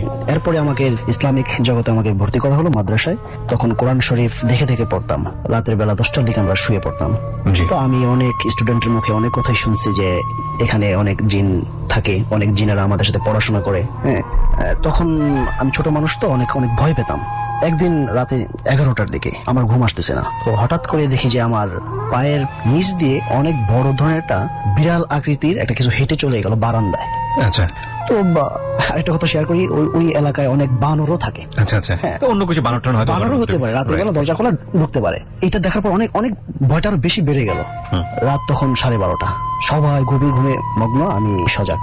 একটু পরে দেখি যে আস্তে আস্তে কান্নার শব্দ, ছোট গলায়। এখন এই কান্নাগুলো কি আসলে বাইরের কোনো বিল্ডিং এ ঝগড়া হলো ওখান থেকে আসতেছে, নাকি আমাদের মাদ্রাসা কোনো স্টুডেন্ট কান্নাকাটি করতেছে, আমি শিওর না, বাট কান্নার শব্দ আমার কানে আসছে। এবং সকালবেলা আমার সাথে যে থাকতো, যে বন্ধুটা আমার সহপাঠী, তাকে আমি সকালবেলা জিজ্ঞাসা করলাম, তুমি কি রাতের বেলা এখানে কোনো কান্নাকাটি শুনো? বলতেছে না তো, আমি তো শুনি না। আমি বললাম, তুমি কি কোনো বিড়াল বা কোনো কিছু দেখছো এই রুমের ভিতরে? তখন ও বলতেছে, না ভাইয়া, আমি তো কোনো কিছু দেখি নাই, আমি তো তোমার মতো নতুন, বাট শুনছি যে এখানে জিন আছে। তো ওখানে আমি মাদ্রাসার টিচারদেরকে অনেক মূল্যায়ন করি, সম্মান করি, শ্রদ্ধা করি, বাট কিছু কিছু আলেম আছে যারা মানুষের এই সমস্ত দুর্বলতাগুলোকে নিয়ে পুঁজি করে বিজনেসও করেন। হ্যাঁ, সেখানে একজন হুজুর ছিলেন যাকে আমরা কমন একটা নামে চিনতাম, বাবা হুজুর। বাবা হুজুর নাকি এই জিনগুলোকে বোতলবন্দি করে তার খাটের নিচে রেখে দেন। মানে এগুলো একটা ধরনের কথা আপনাদের ধারণা। মাদ্রাসায় প্রচলিত ছিল? জি, প্রচলিত ছিল। আচ্ছা। তো আমি তো ছোট মানুষ, আমার তো অত হিম্মত নেই যে আমি বাবা হুজুরের নিজ কামরায় ঢুকবো, চৌকির পর্দা উঠিয়ে আমি নিচে তাকাবো, এরকম হিম্মত আমার ছিল না। হ্যাঁ, তো অনেক স্টুডেন্টই বলতো যে হুজুরের চোখের নিচে অনেক বোতল আছে, আমরা দেখেছি বোতলের ভিতরে হুজুর কিছু জিন বশীকরণ করে বন্ধ করে রাখছে, জি। হ্যাঁ, যেন ছাত্রদেরকে ডিস্টার্ব করতে না পারে। ওকে। যে সমস্ত জিন এখানে পড়তে এসে যারা বেয়াদবি করছে, হুজুরের কথা শুনে নেই, তাদেরকেই উনি এরকম বোতল বন্দি করে রেখে দিয়েছেন। আচ্ছা। ফলে তারা গভীর রাত্রে কান্নাকাটি করে। ওকে ওকে, জি। ইন্টারেস্টিং। মানে আপনি এটা শুনেছেন কিন্তু কখনো আপনি আমি কনফার্ম না, আমি দেখিও নাই। দেখুন না কখনো। হ্যাঁ। ওকে। আমি ভয়ের কারণে আমি এটা নিয়ে আর বাড়াবাড়ি করি না। এবং আপনি গত এপিসোডে যেটা বলছিলেন যে একটা সময় আপনি মাদ্রাসা ছেড়ে দিয়েছিলেন, যে এই রকম ঘটনার মুখোমুখি হওয়ার পরে। সেই সময়টাতে আমি অ্যাডাল্ট ছিলাম, ছেড়ে দেওয়ার মতো আমার যোগ্যতা ছিল। আচ্ছা। বাট এই ঘটনাটা আমি পঞ্চম শ্রেণী শেষ করে মাত্র ছোট একটা স্টুডেন্ট, এখন মাদ্রাসা ছেড়ে দিলে আমাকে বলে যে আমি মাদ্রাসা পলায়ন করছি। এখানে একটা বিষয় একটু বলে নিই প্রিয় শ্রোতা, এই মাদ্রাসা শব্দটা নিয়ে হয়তো বা অনেকেই মনে করতে পারেন যে মাদ্রাসার কথা এখানে বলা হচ্ছে, সুতরাং মাদ্রাসাতে বোধহয় এরকম হয় বা এরকম কোনো কিছু। বিষয়টা কিন্তু এরকম না, ঢালাও ভাবে আমরা কোনো কিছুকে ইন্ডিকেট করছি না। এটা ওনার জীবনের একটা ঘটনা, উনি যে মাদ্রাসায় পড়েছেন সেটার সাথে জড়িত। এটা প্রুভেন কিনা সেটাও সত্য না, সুতরাং সেই জায়গাটা থেকে বিষয়টিকে আপনারা খুব বেশি জেনারেলাইজ করে দেখবেন না। আমরা ডিসক্লেমারে বারবার বলি সার্বজনীন নয়, কোনো ঘটনাই সার্বজনীন নয়। আচ্ছা, আমার সঙ্গে যে গেস্ট এই মুহূর্তে রয়েছে, বাবা এবং ছেলে মিলে দুজন মিলে আমার স্টুডিওতে এসেছে, তারা আসলে তাদের প্যারানর্মাল ঘটনাগুলো এখানে শেয়ার করতে চাই। আমি তাদেরকে একটু ফ্লোর দিতে চাই, তার আগে একটু জানতে চাইবো যে তারা আসলে পরিচয়টা রিভিল করবে কিনা। তুমি করেই বলি তোমাকে, বয়স অনেক ইয়াং হবা, তোমার নামটা একটু বলো। আমার নাম হলো মুন্না। মুন্না। আমি এবার ইন্টার ফার্স্ট ইয়ারে পড়তেছি। আচ্ছা, ঘটনা কে বলবে, বাবা নাকি তুমি? আমি বলবো আমার সাথে যেটা ঘটেছে সেটাই তুমি বলবে। ওকে, তোমার সঙ্গে তোমার বাবা আছে, তো বাবাকে একটু ফ্লোরটা দাও, পরিচয়টা হয়ে যাক। আপনি আপনার নামটা একটু বলবেন। আমার নাম মোহাম্মদ মনির দেওয়ান, কোথায় থাকছেন আপনি? খিলগাঁও মেরাদিয়া। আচ্ছা, তাহলে আমরা মনে হয় আপনার ছেলের কাছ থেকে শুনে নিই, তারপরে আপনার কাছ থেকে শুনবো। হ্যাঁ, বলো। এই আগের বারে শীতের সময়ের কাহিনীটা এটা। জি 5 ওয়াক্ত নামাজ পড়ছিলাম, মানে আমি প্রতিদিন আজানের আগে জিগা যেতাম। জি। সেরকম প্রতিদিনের মতো ফ্রেশ ট্রেশ হয়ে মসজিদে যেতাম। সেদিন ছিল শুক্রবার, মানে সকাল হলে শনিবার হবে, মানে রাত্রেবেলা ঘুমাইছি, পাঞ্জাবি পায়জামা পরা ছিলাম, পাঞ্জাবিটা খুলে ঘুমাইছি, সাদা পায়জামা পরা ছিলাম। Okay. তখন উঠে প্রতিদিনের মতো উঠে গেলাম, ফ্রেশ ট্রেশ হয়ে জি। পাঞ্জাবিটা পরে মসজিদের উদ্দেশ্যে রওনা হলাম। আমি ঘড়ির টাইমও দেখিনি যে কয়টা বাজে, মানে যখন বাইরে হয়ে নামাজের উদ্দেশ্যে ফজরে, তখন কিন্তু এভাবে মানুষরা অনেক মানে যাওয়া আসা করেন, মানে নামাজ পড়তে যায়, কিন্তু সেদিন মানুষ ছিল না। তখন ভাবলাম শীত তো অনেক, সেজন্য মনে হয় মানুষ বের হয়নি, মানে শীতের সময় ঘটনা তো। পরে মসজিদের ওদিকে যাওয়ার পথে মানে আমাদের একটা ভাঙা বাড়ি পড়ে, ভাঙা বাড়ি থেকে বিড়ালের কণ্ঠে মানে একটা গলা আসতেছে যে তুই মসজিদে যাইস না। আমি তো একটু মানে তাজ্জব হয়ে গেলাম। পরে তাকাইলাম, দেখি কেউ নাই। আরেকটু সামনে গেলাম, আরেকটু সামনে মানে একটা রিক্সার গেজ পড়ে। রিক্সার গেজ থেকে মানে অনেক জোরে জোরে বিকট শব্দ আসতেছে যে মানে কেউ ভাঙচুর করতেছে, কিন্তু এত রাত্রে কেউ কিন্তু ভাঙচুর করবে না। আমি ঢুকেও দেখে আসি কেউ নাই। পরে আমি মসজিদের উদ্দেশ্যে গেলাম। আমাদের মসজিদটা এরকম সাইডে পড়ছে, তার পাশে হলো কবরস্থান। জি। কবরস্থানটা ছিল খোলা, মানে তখন হলো ট্রাক দিয়ে মাটি ফেলতেছিল। জি। মানে এভাবে বাহিরের থেকে দেখলাম যে মানে মসজিদের ভিতর ঢুকবো, তখনই দেখলাম যে একটা সাদা কাপড় পরে কেউ মানে দাঁড়ায় আছে একটু দূরেই। তারপর আমি আর তাকাইলাম না তাকায় একটু হালকা ভয় পেয়ে পরে আমি মসজিদের উপর উঠা জুতাটা রাখা অজুখানায় বসবো, মানে প্রিপারেশন নিয়েছি, মানে হাফ বসে গেছি, এর ভিতরে অজুখানা লাইটটা অফ হয়ে গেছে। তারপর আমি দিলাম একটা ধরবা, তারপর ওই ইয়াতে দাঁড়ালাম মানে বারান্দায়। শীতের সময় কিন্তু সচরাচর ভাইয়া এত বাতাস আসে না। ওকে। তখন এমন বাতাস আসতেছিল ভাইয়া, আমার সবকিছু উড়ে নিতেছে, এমন একটা বাতাস, মানে অনেক বাতাস আসতেছিল। আচ্ছা। তারপর আমি মসজিদের ভিতরে যা বসলাম, বসার ইয়ে নিলাম, বসলাম, মনে হয় একটু গরম লাগে, বসলাম, অনেক ভালোই লাগতেছে। তারপর আমি অজুখানার দিকে খেয়াল করলাম, মানে থাই গ্লাস ছিল, থাই গ্লাসের পাশে হলো অজুখানাটা। পরে দেখলাম আমার চেহারাটা আসলো, মানে পাশে তো ওই পাশে অন্ধকার, এ পাশে হলো আলো, আমি আলোর ভিতর বসে আছি, মানে লুক দিলাম আমার চেহারাটা, পিছনে সাদা কাপড় পরে কে জানি দাঁড়িয়ে আছে। মানে হতে পারে কোন জিন নামাজ পড়তেছিল, তার নামাজের সামনে দিয়ে আমি বসে পড়ছি। আচ্ছা। আমি দেখে আমি পিছনে বারবার তাকালাম, আর থাই গ্লাসের দিকে অনেকবার লুক করলাম, কিন্তু তাকে দেখলাম না আমি পিছনে, কিন্তু থাই গ্লাসে দেখছি অনেক। মানে গ্লাসে তুমি দেখেছো, কিন্তু প্র্যাকটিক্যালি তুমি দেখতে না। পারোনি। আয়নার সাথে একটা সম্পর্ক আছে বোধহয়, আমি যতদূর জানি। হ্যাঁ, বলো। পরে সেটা দেখে আমি গালটা ধরে দিলাম দৌড়। কি ধরে? গাল ধরে। গাল ধরে কেন? আমি শুনছিলাম যে জিনারা থাবর টাবর দেয়, মানে ওরকম মানে থাপড়া মারলে অন্তত যেখানেই মারিস গালে মারিস না, ব্যাপারটা হচ্ছে এরকম। মসজিদে জিন থাকে এটা তো আমরা জানি, এটা ভালো জিনরা যারা যারা মসজিদে থাকে এটা বলা হয়েছে, হ্যাঁ, এবং তারা নামাজ পড়েন, ইবাদত করেন। সেটা আমি শুনছি, সেজন্য মানে আমি গাল ধরে দৌড় দিছি। দৌড় দিয়ে আবার ঠিক বারান্দার সামনে এসে দাঁড়াইছি, অনেকক্ষণ আধা ঘন্টা যাবত দাঁড়াইছি, কেউ আসে না, সেরকম কোনো রেসপন্স নাই। আমি তখনও ওয়েট টাইম দেখি না যে কয়টা বাজে। আচ্ছা, তখন তারপর দেখলাম অনেকক্ষণ পর দেখলাম হলো দারোয়ান বের হলো। বের হওয়ার পর সে মনে হয় ইয়েতে ওয়াশরুমে গেছিল। ওয়াশরুম থেকে আমি প্রথমে ডাক দিছি, মামা একটু এদিকে আসেন, শুনে না, অনেক ডাকছি। এর ভিতরে এক ইমাম সাহেব আছে না, সে আমাকে দেখে মনে একটু ভয় পাইছে, মানে সাদা পাঞ্জাবি, সাদা পায়জামা আর টুপি পরাছিলাম তো সাদা। ওকে, সে একটু পর পর দরজা দিয়ে উকি মারতেছে, তাকে আমি ডাক দিই, সে লাগায় দেয় দরজা, মানে একটু ভয়, সে ভয় পাচ্ছে যে আসলে উল্টাপাল্টা কোনো কিছু কিনা। হ্যাঁ, তারপর তাকে ডাক দিনে ভাবছি, তারপর মামাকে ডাক দিলাম, মামা তারপর আসার সময় আবার ডাক দিছি, তারপর মামা আছে, হ্যাঁ কি হয়েছে বলো। তারপর আমি বললাম যে মামা অজুখানার লাইটটা অফ হয়ে গেছে। বললো অজুখানার লাইট অফ হয়েছে, তার চলো তো একটু দেখি। পরে আমার সাথে গেল, সে যাওয়ার পর অজুখানায় আমাকে বলছে তুমি কি লাইট কি জ্বালাইছিলা? আমি বলি না, জ্বালানো নিতেছিল। পরে আমার চোখের সামনে দেখলাম সে লাইটটা জ্বালিয়ে দিল, মানে আমি ভয় পেয়ে গেলাম। আজব, সে আমাকে আর বললো না যে তুমি লাইট জ্বালাও নাই তো। সে বুঝতে পারছে কিছু একটা, সেজন্য আমাকে আর বলে নেই। পরে আমি আর অজুখানায় বসার সাহস পাইলাম না। আমি তার পিছন পিছন আবার বারান্দায় গেলাম, বারান্দায় দাঁড়াইছি। তার 5টা মিনিট পরে দেখলাম মানুষ আসা শুরু হইলো, ট্রাক আসলো, মানে তখন সচরাচর মানুষের হাঁটা চলা শুরু হইলো। একটু পরে দেখলাম মানে যে আজান দিবে, সে মানে আয়সা আজান দিল, মানে তার 5 মিনিট পরে। আর এতক্ষণ আধা ঘন্টা 1 ঘন্টার মতো যে কাহিনীটা হয়েছে, সেটা ভাই অবিশ্বাস্যকর কাহিনী। না, এটা এই যে ঘটনাটা উনি বললেন, এরকম আমি বেশ কিছু ঘটনা কিন্তু আমি ডরে পেয়েছি, ক্লিপসে পেয়েছি। দেখছেন যে পাশে কেউ একজন নামাজ পড়ছেন এবং তাকে খুব সুন্দর করে তার দিকে তাকিয়ে হাসি দিলেন। এরা তো ভালো, যারা ইবাদত করেন আমরা ধরে নিচ্ছি তারা আল্লাহর রহমতে ভালো। তো এদেরকে নিয়ে আসলে ভয় পাওয়ার তো তেমন কিছু নাই। একটা প্রাণী যাকে আমরা দেখি না, সেটা নিয়ে আমাদের মনের মধ্যে বিভিন্ন রকমের কনফিউশন তৈরি হয়, সন্দেহ তৈরি হয়, সেটা নিয়েই কিন্তু আমাদের আসলে এত কিছু, মানে বিভিন্ন রকমের ইমাজিনেশন তৈরি হয়, সেজন্যই আসলে এত কিছু। কিন্তু এরা একটা প্রাণী, হ্যাঁ, বিদ্যুৎ যেরকম দেখা যায় না, বাতাস যেরকম দেখা যায় না, সেরকম না দেখা ওয়ার্ল্ডের একটা প্রাণী। তো সেই জন্যই হয়তো ভয়টা অনেক বেশি কাজ করে। যাই হোক, তো এটাই কি ঘটনা নাকি আরো কিছু আছে যেটা তুমি আজকে শেয়ার করতে চাচ্ছিলে এবং বাবাকে নিয়ে আসছো সে কারণে? ইদানিং যাবত একটা ঘটনা ঘটতেছে। আমার একটা বদ অভ্যাস আছে যে আমি রাতে পড়তে বসি, মানে দিনে আমি পড়তে বসি না, মানে রাতের বেলা পড়া। রাত 1টা 2টা বা 12টা বাজে পড়তে বসি। যেরকম মানে আমি প্রতিদিনের মতো আবার পড়তে বসলাম, মানে টেবিলে পড়তে বসলাম, সেরকম মানে ইদানিং যাবত একটা ঘটনা ঘটতেছে, যেটা হলো আমরা তো এখন নিচতলায় থাকি, সেজন্য মানে তো দৌড়াদৌড়ি করে, মানে একটা শ্যাডো বলা যায়, শ্যাডো দৌড় দেয়। আমরা এখান থেকে ফিরবো প্রিয় শ্রোতা, এবং যে ঘটনাটি এখানে আপনারা শুনছেন, আমরা ছোট্ট একটা বিরতি নেব মাত্র 4 মিনিটের। আপনারা শুনছেন dowry clips haunted by Pran mister mango candy with me RJ Kibria. আমি 4 মিনিট পরে ফিরে আসছি। আর আগামীকাল আগামীকাল না, আসলে আজকে শুক্রবার পড়ে গিয়েছে রাত 12টার পরে। রাত 12টার সময় আমাদের ফেসবুক লাইভে আমরা আসবো। আমরা 10 মিনিট পিছিয়ে নিয়ে গেছি, রাত 12টা আসলে একটা প্রপার টাইম। সো 12টার সময় আমরা আসবো আমাদের হন্টেড প্লেস থেকে। বাট এটা একেবারেই আমাদের পার্সোনাল, আমাদের টিমমেটদের একদম পার্সোনাল কিউরিওসিটি থেকে, উইদাউট এনি প্রোটেকশন, যে কারণে আমরা অনেক ঝুঁকি নিতে পারি না। সো আপনারা যদি সেই হন্টেড প্লেসগুলোতে আমাদের এক্সপিরিয়েন্স কেমন থাকে, আমাদের ফিলিংস গুলো কেমন থাকে, আপনারা যদি দেখতে চান, বুঝতে চান, চলে আসতে পারেন আমাদের ফেসবুক পেজে। আমাদের ফেসবুকের ঠিকানা www.facebook.com/dorteam, দ্যাট ইজ কল্ড ডর টিম।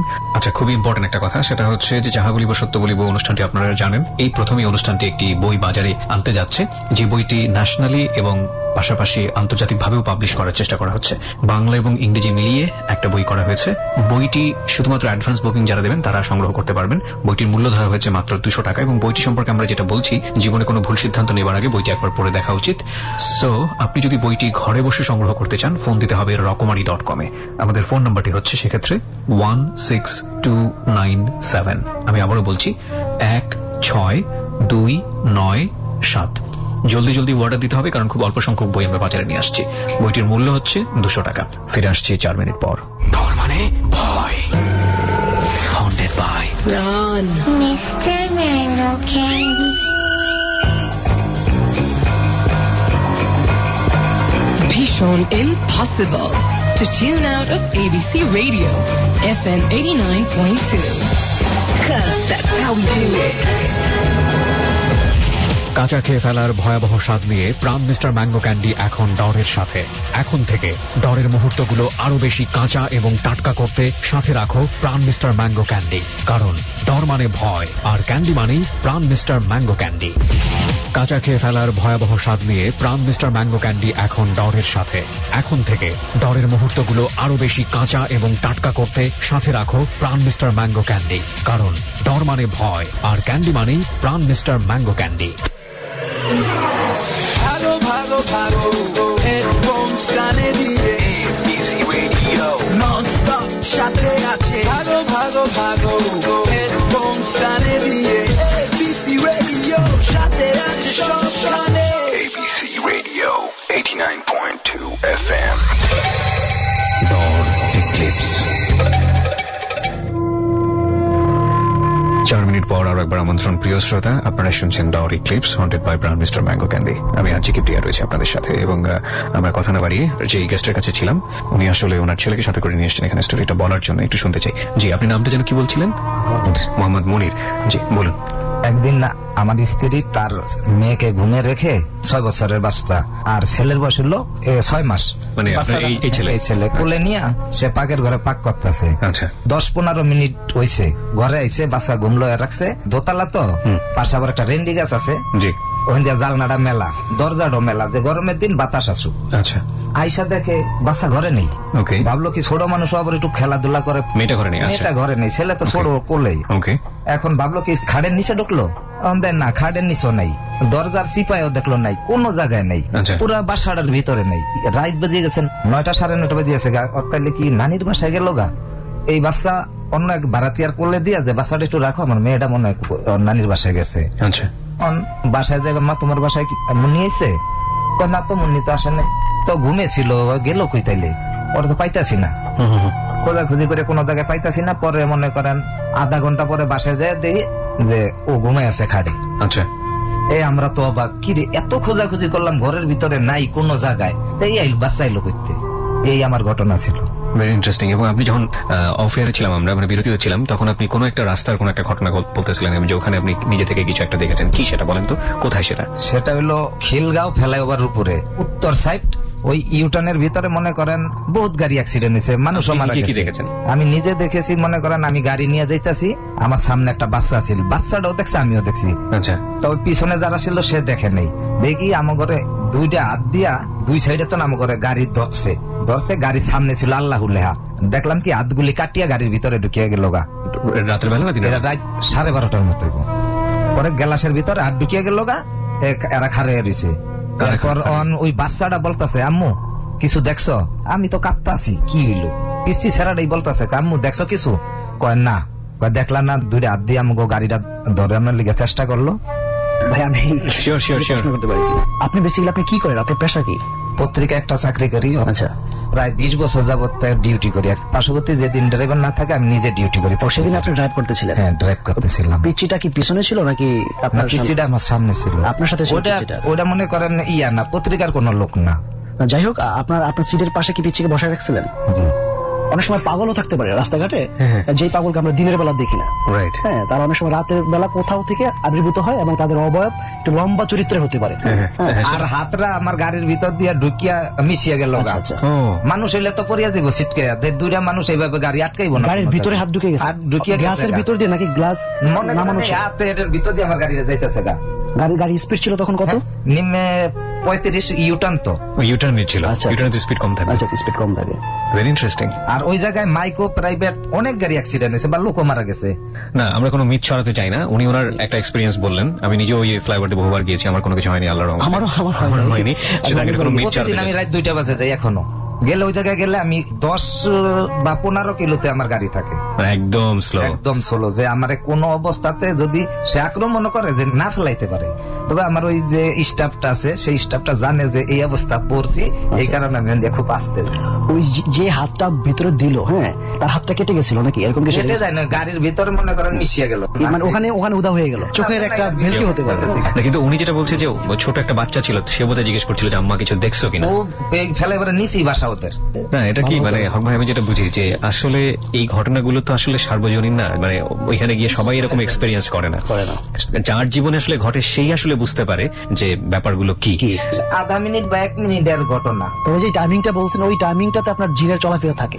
আমি একটা ইন্টারেস্টিং ঘটনা বলি আপনাকে, সেটা হচ্ছে আমি অনেকদিন আগে, আমি ঘটনা বহুবার রেডিওতে বলেছি, যে এক লোককে আমি ড্রেন থেকে ময়লা খাতে দেখেছিলাম, মানে একদম ইয়াং, আমাদের মতো কোচা কোচা দাড়ি, একটু লিটল বিট অপরিচ্ছন্ন, একটা ময়লা জায়গায় বসে আছে, সে একদম সামনে এসে সে ড্রেন থেকে ময়লা খাচ্ছে। হ্যাঁ, এবং ময়লা খাচ্ছে। আমি ঘটনাটা আবার বলছি, কারণ কেন বলছি, কারণ ফেসবুকে আমার বিশেষ করে ক্লোজ গ্রুপ যেটা আছে ডরের, সেখানে আমি একটা ইন্টারেস্টিং ভিডিও শেয়ার করেছি সেই ঘটনার সাথে মিল রেখে। তো সে কারণে আমি আরেকবার বলছি ঘটনাটা, অনেকে হয়তো শুনেছেন। তো ময়লা খাচ্ছে, আমার নিজের চোখে দেখা এটা, আমার দৃষ্টি থেকে আমি যদি এরকম একটা দৃশ্য দেখে আমার তো মায়া হবে, যে আহারে লোকটা কোথায় খাবার পাচ্ছে না, পাগল মানুষ। তো পাশে এরকম একটা দোকান ছিল, মনোহারির দোকান বলে ছোটখাটো, ওখান থেকে দুটো লোক রুটি নিয়ে এসে বলছে, এই পাগল ময়লা খাচ্ছে কেন, খাও রুটি খাও। তো উনি কোনো কথা নেই, খেয়ে যাচ্ছে, এবং খেয়ে এত মজা করে খাচ্ছে, ওনার গাল দিয়ে সবকিছু ড্রেনের ময়লা, আপনি বোঝেন অবস্থা। এক পর্যায়ে উনি ওখান থেকে খুব বিরক্ত হয়ে উঠলেন। ওঠার আগে উনি ময়লাটা ধরে একজনকে বলছিলেন, নে খা খা। তো খাওয়া বলার পরে ওই লোকটা নেই চলে গেছে ওখান থেকে, আরেকজনকে দিচ্ছে, নে খা। তো উনি নিছে, নেওয়ার পরে মুখ বন্ধ করে, মুখ করে আমাদের সামনে মুখটা খুললো, লাল যে আঙ্গুরটা থাকে না, জি জি জি, সঙ্গে সঙ্গে সেই আঙ্গুরটা। আচ্ছা, এখানে অনেকগুলো ব্যাখ্যা আছে, কার সাজিয়ে হতে পারে বিষয়টা। তো উনি খাচ্ছে ময়লা, খেতে খেতে খেতে খেতে, তো আমি ধরে নিলাম, আমি তখনও বুঝি না, এসএসসিতে পড়ি, যে এটা হয়তো ভেলকির জন্য করছে আমাদেরকে, যে উনি একটা বিশেষ ক্ষমতা সম্পন্ন মানুষ, সেটা বোঝানোর জন্য হয়তো করছে, হ্যাঁ, ওনার কাছে যাতে যায়। চেরি ফল, লাল রঙের চেরি ফল। ইন্টারেস্টিং ফ্যাক্ট হচ্ছে, ওই লোকটা কিছুই নিল না, রুটি নিল না, কিছু নিল না, যে পানি দিচ্ছিল পানিটা নিছে, পানিটা নিয়ে উনি ময়লা খাচ্ছিল, পানিটা নিয়ে কুলি করে যখন পানিটা ফেললো, চেরি ফলের যে লালটা থাকে পুরোটা হচ্ছে লাল টকটকা পানি তার মুখ থেকে বের হচ্ছে। তো আপনি ময়লা খেলে যদি কুলি করেন, আপনি তো ময়লা পানি বের হওয়ার কথা। এইটার আমি ব্যাখ্যা কোনো খুঁজে পাইনি। তো যে কিছুদিন আগে আমি ফেসবুকে এরকম একটা স্ট্যাটাস দেখলাম, সেখানে একজন লোক বললো যে সম্ভবত এটা মধুর ক্যান্টিনের সামনে অথবা অন্য কোথাও, ঢাকা ইউনিভার্সিটির, আমি শিওর না কোথায় এটা। তো উনি ওইভাবেই লিখেছেন, আমি একটা গ্রুপে শেয়ার দিয়েছিলাম, আমাদের ক্লোজ গ্রুপে, যে এক লোক বালি খাচ্ছে রাস্তার ভিতর থেকে, বালি, ময়লা কাপড় চোর মাথায়। উনি বিলিভ করবেন না, কোনো ক্ষুধার্ত মানুষ একটা মজার খাবার যেভাবে খায়, এত মজা করে উনি খাচ্ছে বালিটা, এত মজা করে কি হয়ে বালি খায়। তো আমি ধরে নিলাম উনি পাগল। উনি একটা স্ট্যাটাস বলেছে যে, মানে আল্লাহর কসম দিয়ে বলতেছি, ওই লোকটার কাছাকাছি যখন আমি গেছি, তখন আমি তার গা থেকে যে সুগন্ধ আসছিল, সেটা আমি নিজে ফিল করেছি। হ্যাঁ, এখন এই ঘটনাটাকে আপনি তো সার্বজনীন বলতে পারেন না, এটা উনি দেখেছে, আমার লাইফে আমি এরকম একটা ঘটনা আমি দেখেছি, সে কারণে আমার কাছে আমি কনফিউজ হয়ে গেছি যে আমি বিশ্বাস করবো কি করবো না। কিন্তু সেটা নিয়ে যদি তর্ক বিতর্ক করতে চান, সেটা সুযোগ আছে, কারণ এগুলো কিছুই বিজ্ঞান দ্বারা প্রমাণিত না। কিন্তু পৃথিবীতে কিছু কিছু ঘটনা থাকে যেটা আসলে কোনো ব্যাখ্যা হয় না।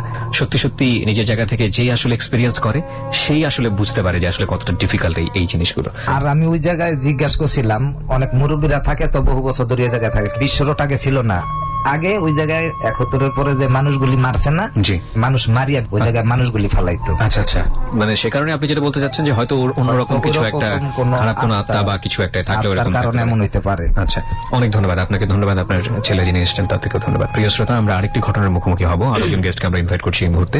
হ্যাঁ, আপনার নামটা একটু বল। জি, আমার নাম সাইমন হোসেন নিজুম, আমি ফার্মগেট থেকে আসছি। বয়স কত বা কি করছেন কোথাও?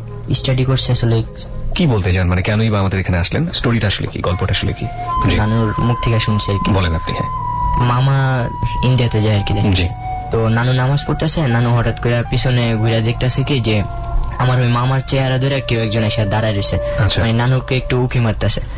তো নানু মানে ফিরা ওরে বলতেছে কি যে, তুই আমারে ভয় দেখাস, আমার ছেলে তো ইন্ডিয়াতে। এটা বলার সাথে সাথে ওই কি করছে, মানে দৌড়ায়, ওই জিনিসটা দৌড়ায়, মানে আমাদের ওই যে রুমে মানে সমস্যাগুলো হয়, ওই রুমের দিকে দৌড়ায় চলে গেছে। তো এরপরে আর কি নানু পিছিয়ে পিছিয়ে যায়, দেখে যে মানে ওখানে কিছুই নেই। আর এরপরে আবার আরেকটা ঘটনা ঘটছে, যে এটা মানে আমার খালামনির বিয়ের সময় মানে আমরা সবাই বাড়িতে যাই, ঢাকা থেকে যে আমরা ফুলগুলো কিনে নিয়ে যাই, তো সারা ঘরে আর কি ফুলের পাপড়ি, তারপরে আপনার ফুলের পাতাটাতে এগুলো ছিটানো ছিল।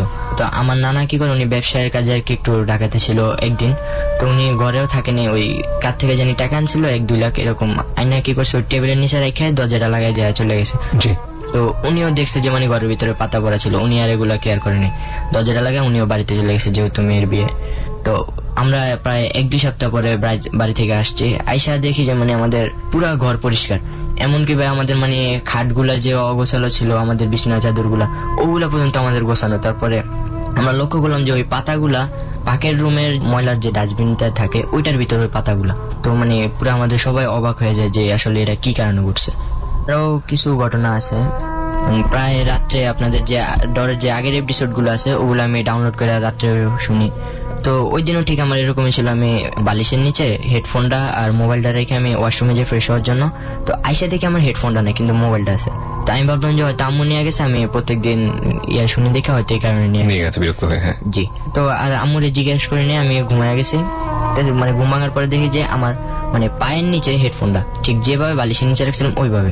তাই আমি ভাবলাম যে হয়তো এটা আমার ভুল ধারণা হচ্ছে বা ঘুমের মধ্যে হয়তো কোনো কর্মে গেছে, তাই আমি এটা রেখে দিই। তো আর আমার ছোট ভাইয়ের সাথে এখনো একটা ঘটনা ঘটতেছে। ও মানে প্রায় সময় নাকি দেখে যে রুমের কর্নারের ভিতরে কিছু একটা আসে। ও যখন আসে ওর মুখের মধ্যে নাকি মানে আগুন থাকে আর চেহারাটা কালো, তারপরে চুলগুলো নাকি লম্বা লম্বা। তখন ও কি করে? ও মানে দেখে অনেক কান্নাকাটি করে। ও মানে আপনারা কি করেন? আমরা তো খুঁজি কিন্তু আমরা তো দেখি না ওরকম কিছু। তো ও আমাদের সাথে ভয়ে কিছু বলে না, আমার আব্বুর সাথে ফ্রি আর কি। ওর বয়স 3.5 বছর। তো আব্বু যখন আইসা জিজ্ঞেস করে তখন বলে যে ভূত ছিল, ও বলে যে আমার নাকি খায় ফেলবে বলছে আর কি। হক ভাই, আমরা তো একটা জিনিস জানি না যে বাচ্চারা বা যারা অবলা প্রাণী আছে তারা বোধহয় এইসব বিষয়গুলো কিছুটা অনুধাবন করতে পারে বা দেখতে পারে, বেশি দেখে, তাই না? ওর বয়স তো বেশি না, ক্লাস 9-এ পড়ে মাত্র। তারপরে তোমাকে এখানে নিয়েছি কারণ আমরা জানি আমাদের ডরের অনেক শ্রোতাই তোমার মতো। আমরা বেসিক্যালি বলবো যে এসব জিনিস বিশ্বাস না করতে, কারণ তুমি যখন বিশ্বাস করা শুরু করবা তখন দেখা যাবে যে ব্রেনই হয়তো তোমার সামনে এমন কিছু নিয়ে এসে দেবে যেটা তোমার জীবনটাকে অনেক বেশি জটিল করে ফেলবে। জি ভাই, আপনি প্রায় সময় ঘটনা তো এপিসোডে বলেন যে এগুলোকে বিশ্বাস না করতে, কিন্তু ভাই মাঝে মধ্যে এমন এমন ঘটনা হয়ে যায় যে বিশ্বাস না করে পারা যায় না। এটাই বলছিলাম একটু আগে যে যার জীবনে ঘটে সে আসলে ভুক্তভোগী। তারপরেও বলবো তোমার বয়স যেহেতু অনেক অল্প, সামনে অনেক দিন পড়ে আছে, অনেক দূর যেতে হবে, এমন ভাবে এই জিনিসগুলোকে বিশ্বাস করো না যেটা আলটিমেটলি তোমার ভবিষ্যতের জন্য ক্ষতিকর হয়ে দাঁড়ায়। ঠিক আছে, এটা আমি ভাবতে পারি কিন্তু আমার ফ্যামিলি তো এটা ভাবতে পারে না। ফ্যামিলিও ভাবতেছে এসব বিষয় নিয়ে। যেমন আমার মামা আর কি, উনি রাত্রে ঘুমাইতেছে, তো হঠাৎ করে মাঝরাতে ওনার কে জানি ফ্যানটা অফ করে চলে গেছে। তো গরম ওনার ঘুমটা ভাঙে, উনি তাকায় দেখতেছে যে কি যে ডাইনিং টেবিলে কে যেন বসে বসে ভাত খাচ্ছে, জাস্ট একটা ছায়া দেখা যাচ্ছে। তো উনি কি করছে, উঠলো, আস্তে উঠে যখন লাইটটা জ্বালালো দেখে যে কিছু নেই, মানে সেকেন্ডের ভিতরে। ভাই এই ক্ষেত্রে ভাই একটু তুমি ঘুমানোর আগে অজু করে ঘুমাবা, সম্ভব হলে 2 রাকাত নফল নামাজ পড়ে ঘুমাবা। পড়লে তোমার এই সমস্ত চিন্তা চেতনা থেকে তুমি মুক্ত থাকবা। এটা ভাইয়া সত্যি কথা। জিন মানুষ যখন ঘুমায় এবং সে যখন দুঃস্বপ্ন দেখে ঠিক সেই সময়টাতেই তার উপর আসর করে। এই পাওয়ারটা আল্লাহ পাকের কাছ থেকে সে চেয়ে নিছে, যে মানুষের শিরা শিরা সে বলছে যে আমি রন্ধ্রে রন্ধ্রে যেন প্রবেশ করতে পারি। সেই সময়টাতে সে ভর করে, যেটাকে আমরা আমাদের কমন ভাষায় বলি বোবায় ধরা, স্লিপ প্যারালাইসিস। তুমি এই সমস্ত কিছু নির্দিষ্ট আমল আছে, ওগুলি করে ঘুমাবা, তোমার এই সমস্যাগুলো ধরা পড়বে না বা তোমার কাছে আসবে না। বলো মুখে মাইক্রোফোনটা কাছে নাও। আমি আপনাদের এখানে যে আসবো, মানে এটা যখন আমি কল্পনা করছিলাম যখন ম্যাচটা পাঠাছিলাম, ওই দিনটা আমি স্বপ্ন দেখতেছি কি মধ্যরাতের দিকে কেউ দরজা নক করতেছে, জাস্ট স্বপ্নে আর কি। জি। তো আমি দরজা খুলতেছি না, আমার আব্বু আম্মু সবাই ভিতর থেকে আসছে। আব্বু বলছে আচ্ছা ঠিক আছে দরজা খোলা, আমি আছি, আমি দেখতেছি। তো দরজাটা খোলার পরে আমি দেখলাম যে মানে কালো একটা লোক, পাগল টাইপের, ওনার হাতে মানে যজ্ঞ করে বা এরকম কিছু একটা লাঠি টাঠি থাকে না, ওটাতে জাস্ট কালি লাগানো। ভূতের মুভি দেখো বেশি? না না, সিনেমা দেখি না, জাস্ট এরকম প্রোগ্রামগুলো, রেডিও প্রোগ্রামগুলো শুনছো। কত বছর যাবত শুনছো? প্রায় 1-2 বছর। একটা না, এর আগে তো কখনো দেখতে না, এখন দেখতেছো? না না, এখন ডর শুনতেছে। আচ্ছা, তো এই প্রোগ্রাম তুমি শোনো, খুব ভালো কথা, কিন্তু এর আগে যখন প্রথম থেকে শুনতে তখন কি দেখতা নাকি এখন রেগুলারলি দেখতে? না না, এখন এই বছরে আমরা 1 বছর ধরে শুনতা কন্টিনিউয়াসলি। তো এটা একটা কথাই আছে, যে বিষয়ে মানুষ স্টাডি করে সে বিষয়ে তার ব্রেন রিফ্লেক্ট করে। আমি তোমাকে সাজেস্ট করবো ব্যক্তিগতভাবে তুমি প্রোগ্রামগুলো শোনা বন্ধ করে দাও। না না ভাই, এটা তো মানে বিশেষ করে ডর প্রোগ্রামটা আমি না শুনলে মানে আমার কাছে কেমন জানি না। কিন্তু তোমার ভালো থাকার জন্য আমার মনে হয় যে তোমার যেহেতু বয়স কম, তোমার যে সাইকো অ্যানালিটিক্যাল এক্সপ্লেনেশন যেটাকে বলে, বিজ্ঞানের জায়গা থেকে হোক বা সাধারণভাবে আমরা চোখে যা দেখি সেটার জায়গা থেকে হোক, তুমি যেহেতু নিতে পারতেছো না বিষয়গুলো এবং তুমি এটার মধ্যে তোমার ফ্যামিলি হিস্ট্রি খুঁজে বের করছো। প্রত্যেকটা ফ্যামিলিতেই কিন্তু এরকম 2-1টা গল্প আছে যে আমার দাদা এর সাথে এটা করতো, আমার নানা ওটা দেখছে। তো সবগুলো তুমি গুলিয়ে ফেলছো এবং তোমার বয়স যেহেতু অল্প এবং তুমি যেহেতু এই ধরনের প্রোগ্রামও শুনছো, তো আমার মনে হয় যে তুমি এটা দ্বারা তুমি নেগেটিভ ভাবে যে কোনো ভাবে ক্ষতিগ্রস্ত হতে পারো। মানে আমরা বারবার ডিসক্লেইমার দিই যে না শোনাটাই ভালো বা বিশ্বাস না করাটাই ভালো। তোমার ব্যক্তিগত জীবন ক্ষতিগ্রস্ত হলে সেই সব জিনিস না করাটাই ভালো, কারণ দুনিয়াতে ভালো মন্দ তোমাকেই বেছে নিতে হবে। তো আমি আমার জায়গা থেকে বলবো আপাতত তুমি স্টপ রাখো, তুমি আর একটু ম্যাচুরিটি হোক, তারপর তুমি শোনো। আমার যেটা মনে হচ্ছে মানে এন্টারটেনমেন্টের জায়গা থেকে নিতে না পারলে অনেক সময় এই জিনিসগুলোকে তুমি এত বেশি বিলিভ করে ফেলো। মানুষ যখন বিশ্বাস করে, বিশ্বাস কিন্তু অনেক বড় একটা শক্তি। প্লাসিবো ইফেক্ট, আমি অনেক একবার এটা বলেছি আপনাদেরকে, প্লাসিবো ইফেক্ট, মানুষ যা বিশ্বাস করে সেটা তার সামনে চলে আসে। তুমি যেভাবে বিশ্বাস করা শুরু করেছো যুক্তির ঊর্ধ্বে উঠে, সেটা তোমার জীবনকে ক্ষতিগ্রস্ত করতে পারে। সো থ্যাংক ইউ, তুমি এখানে আসছো এবং তোমাকে এই কারণেই আজকে আমাদের এই অনুষ্ঠানে নেয়া। আমরা পরের ঘটনায় যাওয়ার আগে প্রিয় শ্রোতা মাত্র 5 মিনিটের একটা বিরতি নেব। ডর মানে ভয়, sounded by Run, Mr. Mango Candy.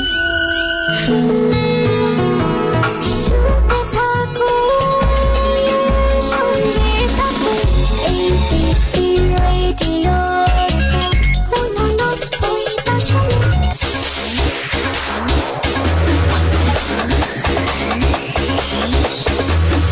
All your favorite, all day long, only on FM 89.2.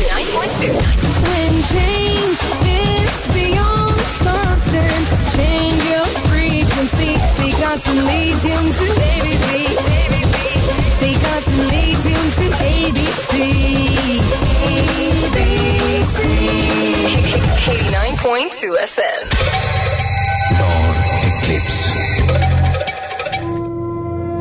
5 minute পর প্রিয় শ্রোতা আরো একবার আমন্ত্রণ জানাচ্ছি ডর এক্লিপসে। আমি আরজি কিবরিয়া রয়েছি আপনার সঙ্গে এবং পুরো অনুষ্ঠান জুড়েই আমাকে কোম্পানি দিয়েছে হক ভাই।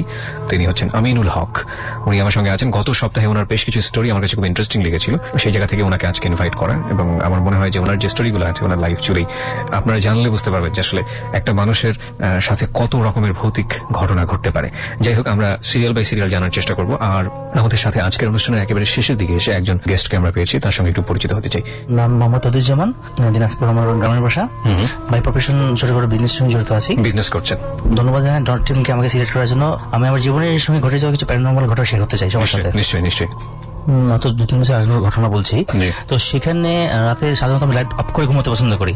তো অনেকে ড্রিম লাইট বা অনেক কিছু দেয়, সেক্ষেত্রে আমি তো ইউজ করতাম না। তো ঘুমাতাম, দেখা যাচ্ছে যে মশারি পাশে বা কোন দিকে কিছু একটা অশরীর একটা বস্তু শ্যাডো চলে যাচ্ছে বা এই ধরনের মুভমেন্ট করছে ঘরের মধ্যে, এটা আমি বুঝতে পারতাম। মাঝে মাঝে কুটকুট শব্দ বা ওই সুইচ অন অফ করার মধ্যে একটা আওয়াজ হয়, টুকটুক করে শব্দ, সেটা পেতাম। সাথে সাথে ঘুম ভেঙে যেতাম, উঠে লাইট জ্বালাতাম, উঠে দেখতাম কিছুই নাই। আমার তো সাধারণত লক করা থাকে দরজা জানালা সবকিছু, ফ্যান চলছে বা এইরকমই। ভাবতাম হয়তো বা ইঁদুর বা অন্য কিছু প্রাণী কিনা, টর্চ জ্বালিয়েও দেখতাম খাটের নিচে, সেরকম কিছু আমি পেতাম না। আচ্ছা। আর আমার কানের কাছে মাঝে মাঝে আমি ঘুমানোর পরে একটা মেয়েলি কণ্ঠে আমার নাম ধরে, স্পষ্ট নাম ধরে আমাকে ডাকে। এটা 2-3 বছর আগের ঘটনা। ডাকছে, আমি ঘুম থেকে হয়তো উঠে যাচ্ছি, উঠে যে লাইট জ্বালাচ্ছি, কিন্তু কিছুই কিনা। আপনি কি ম্যারিড, বিবাহিত? এখনো ম্যারিড, ব্যাচেলর। ওকে। ঘুম ভাঙলো, একটা কি যেন একটা চাপ বোধ করতেছিলাম, মানে রুমে একা ঘুমান? একা ঘুম, আমি আমার রুম এক সিঙ্গেল রুম। তো আমি যাতে ঘুমটা ভাঙছে, লাইট কিন্তু উঠে আমি জ্বালাবো এরকম শক্তি পাচ্ছি না। এরকম মনে হচ্ছে যে আমাকে দাবানো আছে। আমি কিন্তু চেষ্টা করছি চোখ খোলা, আমি জাগি না, আমি কিন্তু মুভ করতে পারছি না। তো একটু পরে ছেড়ে দিল, মনে হচ্ছে যেরকম সামথিং চলে গেল আমার এখান থেকে, বডি থেকে। তারপরে আমাকে বললাম, আম্মা বললো ঠিক আছে তুই আমার রুমে ঘুমা। শ্যাডো যেটা ছিল আমি প্রায় দেখতে পেতাম, কিন্তু কোনো অবয়ব বা কোনো রকমের কোনো মানে শেপে আমার সামনে, মানে ছায়াটা কোনো রকম শেপে আপনার সামনে আসছে, কিন্তু একটা মুভমেন্ট আপনি দেখতে পাচ্ছেন। ওকে। তারপরে সবচেয়ে বড় যেটা ভয়ের একটা রাত যে ঘটনা আমি শেয়ার করতে চাই, সেটা হচ্ছে যে আমি ঘুমিয়ে আছি, স্বাভাবিক অর্থে 12টা দিকে ঘুমানো হয়, সম্ভবত 2-3 ঘন্টা পরের ঘটনা। তো হঠাৎ করে আমার ঘুমটা ভেঙে গেল। হঠাৎ করে আমার কোমরের পাশে কিছু একটা বস্তু মানে বসে আছে, আমি খাপ করে হাতটা আমি ওখানে ধরলাম, নরম একটা বস্তু, নরম একটা বস্তু, কি ধরলাম বুঝতে পারলাম না, ঘর অন্ধকার ছিল। একটু পজ দিচ্ছি আপনাকে এখানে। আচ্ছা, আপনার সঙ্গে একটু যেহেতু বিষয়গুলো নিয়ে কথা বলছি আজকে আমি ভাই, আমি বুঝতে পারি আমরা যতবার এই ঘটনাগুলো পাই, যারা টাচ করে, যারা ধরে, সবাই, আমি এখন পর্যন্ত যতগুলো পেয়েছি, সবাই কেন এই একটা কথাই বলে যে যা ধরেছিলাম সেটা বিড়ালের মতো নরম একটা শরীর, লোমওয়ালা একটা শরীর। এই কথাটা কেন বলে? মানে আপনার কিছু জানাশোনা আছে বিষয়? হ্যাঁ, আমি দেখতে পাচ্ছি আপনার গায়ে কাটা দিয়ে উঠেছে। মানে এই বিষয়ে কি কোনো রেফারেন্স কি পাওয়া যায় কোথাও, যে ধরলে এরকম হবে, নরম হবে, বা কিছু তো বলাও হয় না? না, এরকম কোনো কিছু আমি দেখি নাই। তবে যেহেতু ঘুমের পর এই ঘটনাটা ঘটে, হ্যাঁ, আমার মনে হয় তখন শরীরটাই ঠান্ডা থাকে। এটা হতে পারে। সময়টা খুব ক্রিটিক্যাল মুহূর্ত, যেহেতু ঘুমাচ্ছিল সে, সেই সময় তার শরীরটা এমনিতেই ঠান্ডা হয়ে আছে। এবং জিন মানুষ যখন ঘুমায় তখনই তো প্রচেষ্টা বেশি করে। এবং ইন্টারেস্টিং, আমরা অনেক ছবিতেও কিন্তু এরকম ঘটনা দেখি, নায়ক এবং নায়িকার খুব অন্তরঙ্গ একটা মুহূর্ত, নায়িকার সাথে কোনো একটা খুব অন্তরঙ্গ মুহূর্ত রয়েছে, হঠাৎ করে ঘুম ভেঙে গেল, দেখা হলো কোল বালিশ নিয়ে উল্টাপাল্টা দৌড়াদৌড়ি করছে। হ্যাঁ, অনেকে কাঁথাও তো খেয়ে ফেলে। কাঁথাও খেয়ে ফেলে। Sorry for this interruption, but it happen. কাঁথাটা কিন্তু তার স্বপ্নের রুটি ছিল। সো আপনি হয়তো এরকম কিছু ধরেছেন, এটা সায়েন্সের ব্যাখ্যা ইনফ্যাক্ট, কিন্তু ব্যাখ্যাটা আসলে ওই জায়গাটাতেই স্টপ হয়ে যায়। সেটা হচ্ছে সবাই কেন একই কথা বলবে, সবাই কেন সেই নরমের কথাই বলে। আমি এমনও ঘটনা পেয়েছি এরকম, যে সে তখন বিছানাতে নাই, এই অবস্থায় সে কোন একটা পার্টিকুলার জায়গায় হাত দিয়েছে, এবং তারপরে সে যেটা ফিল করলো সেটা হচ্ছে প্রচন্ড লোমশ একটা হাত, নরম একটা হাত। ওইখানে যাওয়ার পরে এসে দেখে ওটার এরকম ব্যাখ্যা পেয়েছে। এক ভদ্রমহিলা এখানে এসেছিলেন, হাউমাউ করে তিনি কান্নাকাটি করতেছেন। আমি কি হঠাৎ করে কান্নাকাটি কেন করতেছে?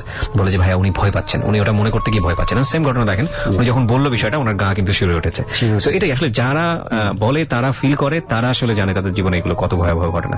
বলুন ভাই, তারপরে? তো আমি যখন হাত দিলাম, ধরতে পেলাম, আমি এতটা ভয় পেয়ে গেছিলাম, ধরার সাথে সাথে ক্ষিপ্রতার সাথে ধরার পরে আমি বিছানা থেকে ফেলে দিয়েছি, এবং লাইট জ্বালানোর পরে ভাবলাম যে এটা বিড়াল হবে, হয়তো বা কোনো ইঁদুর টাইপ কিছু হবে। আমি গোটা ঘর তন্ন করে খুঁজলাম, কোনো বিড়ালের কোনো চিহ্ন নেই, কোনো ইঁদুর বা কোনো অন্য কোনো প্রাণীর চিহ্ন নেই। চিন্তা করলাম যে বিড়াল যদি হতো তাহলে মেয়াও চিল্লাইতো বা কিছু একটা আওয়াজ বেরোতো, সেরকম কোনো আওয়াজই পেলাম না। এবং কোনো রকমের কোনো প্রাণীয় রুমে ছিল না। তো সেই রুমে সেটা তো আমি অনেক বেশি ভয় পেতে অত ঘুমাতে পারিনি।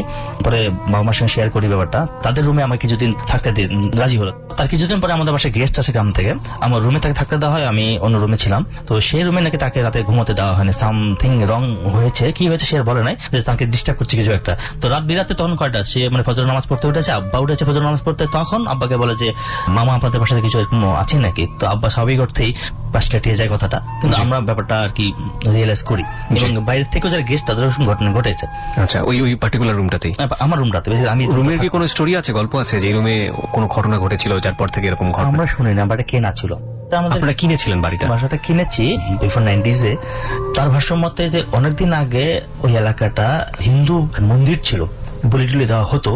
এক্সাক্ট ঘটনা ঘটে থাকতে পারে, আই ডোন্ট নো, বাট সেটা আমাদেরকে এভাবে করে ব্যাপারে আমরা জানেন না। যতটুকু আমাদের ইনফো আছে যে ওই জায়গাটা পুরোটা ছিল হিন্দুদের একটা জায়গা, এবং সেখানে একটা আমাদের বাসাটাই মন্দির ছিল। তার মানে এটা মিন করা যায় না যে আসলে ওনাদের জায়গা ছিল বলেই এই জিনিসগুলো ঘটেছে। আপনারা এইভাবে আসলে আপনাদের মধ্যে কথোপকথনগুলো প্রচলিত আছে। আমার যে জায়গাটা বর্তমান বাসা করা আছে সেটাতে মন্দির ছিল, এটা 100% সত্য, যেটা আমাদের দাদারা দেখে এসেছে। এরকম আমরা বিভিন্ন ছবিতেও কিন্তু ধরনের ঘটনা দেখি যে একটা মানুষকে যদি অন্যায়ভাবে মেরে ফেলা হয়, কিংবা একটা খুব এভিল ডেথ যদি ঘটে, তখন ওই মৃত্যু হওয়ার পরে ওই জায়গাটায় অনেক ধরনের ঘটনা ঘটতে থাকে, ভৌতিক পরিবেশ প্রতিষ্ঠিত থাকে, বিভিন্ন রকমের অশরীরী জিনিস ফিল করা যায়। এবং আমি গৌরব তিওয়ারির যেই কতগুলো এপিসোড আমি দেখেছি ইউটিউবে, সেখানেও আমি দেখেছি যে উনি মানে ওনার জায়গা থেকে, বিশ্বাসের জায়গা থেকে বলেছেন যে ইয়েস, আত্মা এক্সিস্ট করে, যেটাকে আমরা দেখতে পাই না, বুঝতে পাই না। উনি অনেক সায়েন্টিফিক একজন মানুষ ছিলেন, পেশায় একজন পাইলট ছিলেন, আমি যতদূর জানি, আমি যদি ভুল না করে থাকি। তো ওই মানুষের মুখ থেকে যখন এই ধরনের কথা বের হয়, তখন সেটা বিশ্বাস করবো না অবিশ্বাস করবো সেরকম একটা কিন্তু প্রশ্ন থেকে যায়, এবং ধাম করে অবিশ্বাসের করাটার জায়গায় কিন্তু একটা সিদ্ধান্ত নেওয়া যায় না। যাই হোক, আপনি কি আর কিছু বলতে চাই? আরো কিছু ঘটনা শেয়ার করতে চাই। সেটা হচ্ছে যে আমাদের বাসায় সার্ভেন্ট ছিল, একটা মেল সার্ভেন্ট। হ্যাঁ, তো সে আমাদের দোকানেও কাজ করতো, বাসায় টুকটাক কাজে হেল্প করতো। তো গরমের সিজনে কাঁঠাল সিজন চলছে, হ্যাঁ, সে আমাদের কাঁঠাল গাছটিতে কাঁঠাল পেকেছে। তো আমরা বললাম যে ঠিক আছে, তুমি যে কাঁঠালটা পারো, আচ্ছা সবাই মিলে খাবো। ঠিক আছে, ও উঠেছে, একটা দাও নিয়ে উঠেছে, দাও বাজার আমরা বটি বলি। কিছু দূর উঠে একটা ডালের গর্তে, আমি দেখেছি, পাশে পিছনে আমি ছিলাম, তো দেখেছি একটা তাবিজের মতো, এটা তাবিজই বলবো, কাঁথা আছে রাস্তার মধ্যে। এবং সে কৌতূহলবশত, তার ইয়াং বয়স ছিল, সে করেছে কি ওই দাটা দিয়ে কোপ দিয়েছে একটা, তো এতে করে একটু ইনফেক্টেড হয়েছে এই তাবিজটা। তো ঠিক আছে, খসে পড়ে যায়নি, এখন ছিল ভাবে। তো কাটার পাশে কাটার পরে কাটলে খাওয়া হলো। দুপুরের ঘটনা, সন্ধ্যার সময় তার মুখ থেকে, নাক মুখ থেকে রক্ত পড়া শুরু করলো, এবং সে পাগলের মতো প্রলাপ বলতে শুরু করলো, বলতে পরিস্থিতি পুরো আউট অফ কন্ট্রোল। যেহেতু ডাক্তার দেখিয়েছি, প্রাথমিক চিকিৎসা দিয়েছি, ব্লিডিংটা বন্ধ হয়েছে, এবং সে তার গায়ে এত শক্তি আসলো, আমি 4-5 জন এটাকে আটকাতে পারছিলাম না। হ্যাঁ, উল্টাপাল্টা কথা শুরু করছে। তখন পাশের যে মসজিদ ছিল, তো মসজিদে যে ইমাম সাহেব, তার সঙ্গে বললাম, উনি পানি পড়া দিয়ে একটু আশ্বস্ত করে ঝাড়ফুঁক দিয়ে এটা বলে রাতটা পার করে কালকে পরে দেখা যাবে। তো গাছ নিয়ে তো বোধহয় একটা এরকম কথাই আছে যে গাছে জিন থাকে। হ্যাঁ, কিছু স্পেসিফিক কিছু গাছ আছে যেগুলোতে জিনের বসবাস থাকে। বট গাছ, তেঁতুল গাছ, বেল গাছ নিয়ে আমাদের কিন্তু এই ধরনের বিভিন্ন রকমের কথা আছে। হ্যাঁ, বলুন। পরের দিন তার আমাদের সার্ভেন্টের মুখ থেকে শোনা, তার বাসাটা আমার ঠিক এক দেওয়াল পরে ছিল। তো সে রাতের ঘটনা হলো, সে ঘুমোতে যাওয়ার সময় তাকে স্বপ্ন দেখেছে, তুই আমাকে আঘাত করলি কেন? ওকে গাছে আঘাত করেছিল? তাবিজটাতে আঘাত করেছিল। তো আঘাত করলি কেন? তোর আমি অনেক বড় ক্ষতি করবো, তুই তাহলে আমাদের ওখানে একটা নদী আছে বাড়ি থেকে প্রায় 1 কিলোমিটারের পাশাপাশি এলাকায়, ওই এলাকাতে রাত 12টার সময় যেতে বলেছে ছেলেটাকে। তুই একলা আসবি, ওই জায়গায় আসবি, ওই জায়গায় আসলে তোকে 1 নৌকা টাকা দেবো। ওই ছেলেটাকে বলেছে? বলছে, কিন্তু তোর কাছ থেকে একটা জিনিস আমি নেবো, কিন্তু তার বিনিময়ে তুই অনেক রিচ হয়ে যাবি। তো ও ওই কথা ভয় পেয়ে গেছে, উঠে বলছে, সবাই শেয়ার করলো, আমাদেরকেও বললো। তারপরে যে আমরা যেতে দিইনি, নিতে যাবে না, স্বাভাবিক রিস্ক নিয়ে নেবে।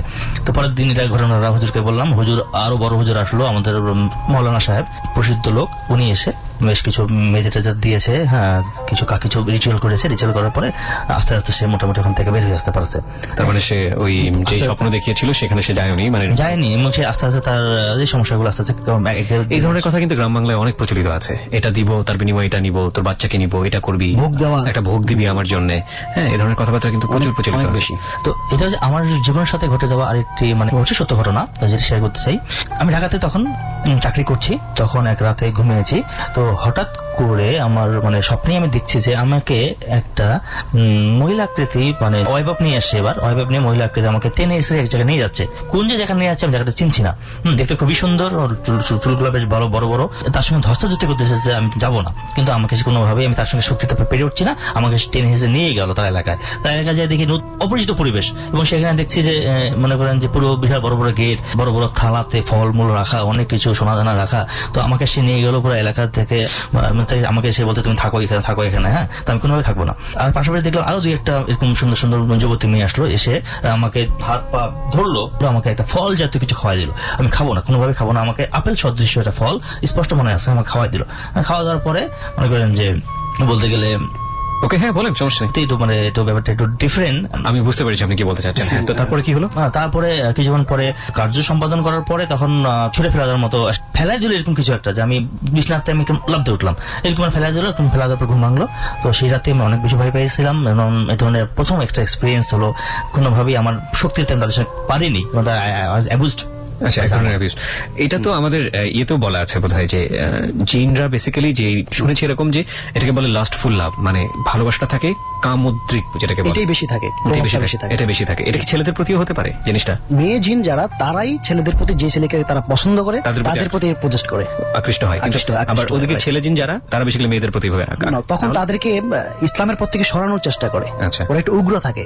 আবার এরকম হতে পারে যে সুন্দরী মেয়ে দেখলে ওই জিনগুলো ডিস্টার্ব করে। বাট এগুলোর কোনো ভিত্তি কি আছে যে এই যে কথাগুলো আপনি ওদেরকে বলছেন, সে অর্থে কোনো রেফারেন্স কি আছে কোথাও? রেফারেন্স বলতে অনেকের জীবনে যেহেতু এগুলি ঘটে, সেই অর্থেই বলা। হ্যাঁ, কোরআন হাদিসে যেহেতু বলা আছে যে দুশ্চরিত্রের জিন থাকে, এবং আমলদার জিনও থাকে, সেই হিসেবে, এবং তারা যেহেতু শরীয়তের আওতাভুক্ত, শুধু তো মানুষের উদ্দেশ্য করে না, জিনদের উদ্দেশ্য করেও। যেমন যে আপনি পরওয়ারদিগারের কোন কোন নিয়ামতকে অস্বীকার করবেন, এই জিনিসটা মানে হচ্ছে জিন এবং মানুষের উদ্দেশ্য করে বলা, অর্থাৎ তাদেরকে একটা শরীয়তের আওতা নিয়ে আসছেন। তাদের মধ্যে যেমন মানুষ মন্দ কাজ করে, কোন মেয়ের প্রতি আকৃষ্ট হয় কোনো অসৎ উদ্দেশ্য নিয়ে, জিনেরাও এরকম করতে পারে। রাইট, কিন্তু আমরা যেহেতু ওই ধরনের কোনো এভিডেন্ট আমাদের হাতে নাই, কোনো রেফারেন্স নাই, সে জায়গা থেকে আমরা স্ট্রিক্টলি বলতে পারবো না যে এটা আসলেই হয়। এই কথাটা এরকম প্রমাণ দেওয়া যাবে না।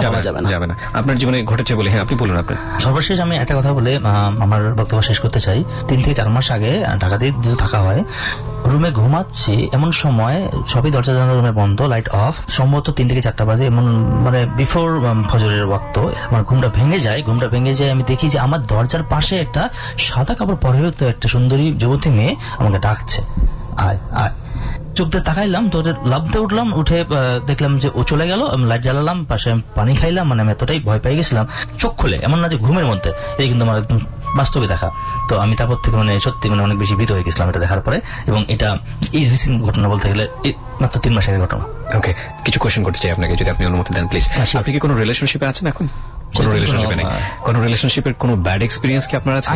আগে একটা ব্যাড এক্সপিরিয়েন্স, যেটা কি আপনাকে অনেক বেশি সাফার করিয়েছে, এরকম কোনো কিছু অনেক বেশি সাফার করিয়েছে? যাই হোক, আপনারা যে ওনার ব্যক্তিগত জীবন এবং একই সাথে ওনার জীবনে যে প্যারানর্মাল ঘটনা, দুটোকে মিলিয়ে আপনারা আপনাদের জায়গা থেকে সিদ্ধান্ত নেবেন। আমরা সবসময় বলি বিলিভ না করতে। বিলিভ ততক্ষণ পর্যন্ত করবেন না যতক্ষণ পর্যন্ত সামনে প্রমাণ না থাকবে। অনেক জিনিস যেটা যার জীবনে ঘটে সেখানেই সেই বলতে পারে। আমরা আজকের অনুষ্ঠানটা শেষ করবার আগে আমি আপনার সাথে আমার ব্যক্তিগত জীবনের একটা খুব ইন্টারেস্টিং ঘটনা, এগুলো শুনে মনে পড়ে গেছে। হল লাইফে একটা ঘটনা। আমি যখন ঢাকা ইউনিভার্সিটি মহসিন হলে থাকি, আমাদের তো আসলে ইফতার করি আমরা সবাই মিলে একসাথে। সারাদিন রোজা রেখেছি, রমজান মাসের ঘটনা। ইফতারের পর সবাই কেউ রুমে নেই। আমার সঙ্গে ঘটনাটা বেশ কয়েকবার ঘটেছে এবং বাড়িতেও ঘটেছে। তো আজকে হঠাৎ করে শুনতে গিয়ে মনে পড়লো আর কি। ইফতারের পর জাস্ট একটু শুয়েছি, হালকা একটা তন্দ্রা আসছে, সোজা হয়ে শুয়েছিলাম, মনে পড়ে। সেটা হচ্ছে আমার রুমটাতে আমি পরবর্তী গিয়েছিলাম, রুমটা নাই, রুমটা ভেঙে ছোট করে ফেলা হয়েছে। তো ওই মনে হচ্ছিল কি মানে হালকা তন্দ্রা, এবং আমি পুরোপুরি জাগ না, আমার চারপাশে কি হচ্ছে না হচ্ছে, রুমে কেউ নেই, এবং কে কোথায় কথা বলতেছে পাশে সব শোনা যাচ্ছে, সব স্পষ্ট। মনে হচ্ছে আমার রুমের সামনে দিয়ে 4-5 জন, কেউ একজন সাদা ড্রেস পরা এবং পরহেজগারি হবে এরকম কোনো কিছু, আমি কোনো অভাব দেখতে পাইনি, ঝমঝম করে হাঁটতে চলে গেল। এবং ওই সময় আমার ফিলটা হচ্ছে এরকম যে আমি সবকিছু ফিল করতে পারছি, কিন্তু আমার শরীরটাকে আমি মুভ করতে পারছি না। আমার মনে হচ্ছে আমি সবকিছু ভেঙে জুড়ে ফেলি, কিন্তু আমি মুভ করতে পারছি না। এবং সাউন্ডটার মারাত্মক রকমের ফ্যাক্ট হচ্ছে, সাউন্ডটা আমার কাছে আসুক আমি চাচ্ছিলাম না। সাউন্ডটা আসলেই মনে হচ্ছে আমাকে কেউ চাপটায় ধরবে, এরকম একটা ভয়। কিন্তু এক পর্যায়ে আমি পেরে গেলাম। তখন আমার কাছে মনে হলো যে না, আমি যা কিছুক্ষণ আগে ফিল করেছি এটা 100% ট্রু ছিল। এখন এটাকে আমি ব্যক্তিগত জীবনে সায়েন্সের জায়গা থেকেও নিইনি, প্যারানর্মাল জায়গা থেকেও নিইনি। এটা যেটা হয়েছে আমি ভুলে গেছি। এরপর আমার লাইফে এরকম বেশ কয়েকবার ঘটেছে, এবং এমন হয়েছে রাতের বেলা আমার এত খারাপ লাগছিল যে এরকম ঘটনা ঘটার পর আমার কাছে মনে হচ্ছিল যে আমি বাকি রাতটুকু আর ঘুমোতে পারবো না একা। বেটার হচ্ছে যে আমি আমার মার কাছে যাই, মার কাছে গিয়ে একটু ঘুমাই, কারণ আমি প্রচুর ভয় পাচ্ছি। মানুষ দেখুন যে যখন বিপদে থাকে, খারাপ থাকে, তখন সবচেয়ে প্রিয়জনের কথাই মনে করে। হ্যাঁ, এবং আমি দেখা যায় যে ওই 1-2 ঘন্টা পরে আবার ভুলেও যাই বিষয়গুলো। ভুলে যাওয়াটা ইম্পর্টেন্ট। তো আমি আপনাকে বলবো যে আমি এবং হক ভাই, আমার মনে হয় দুজনেই বলবো যে ভুলে যান, বেটার লাইফ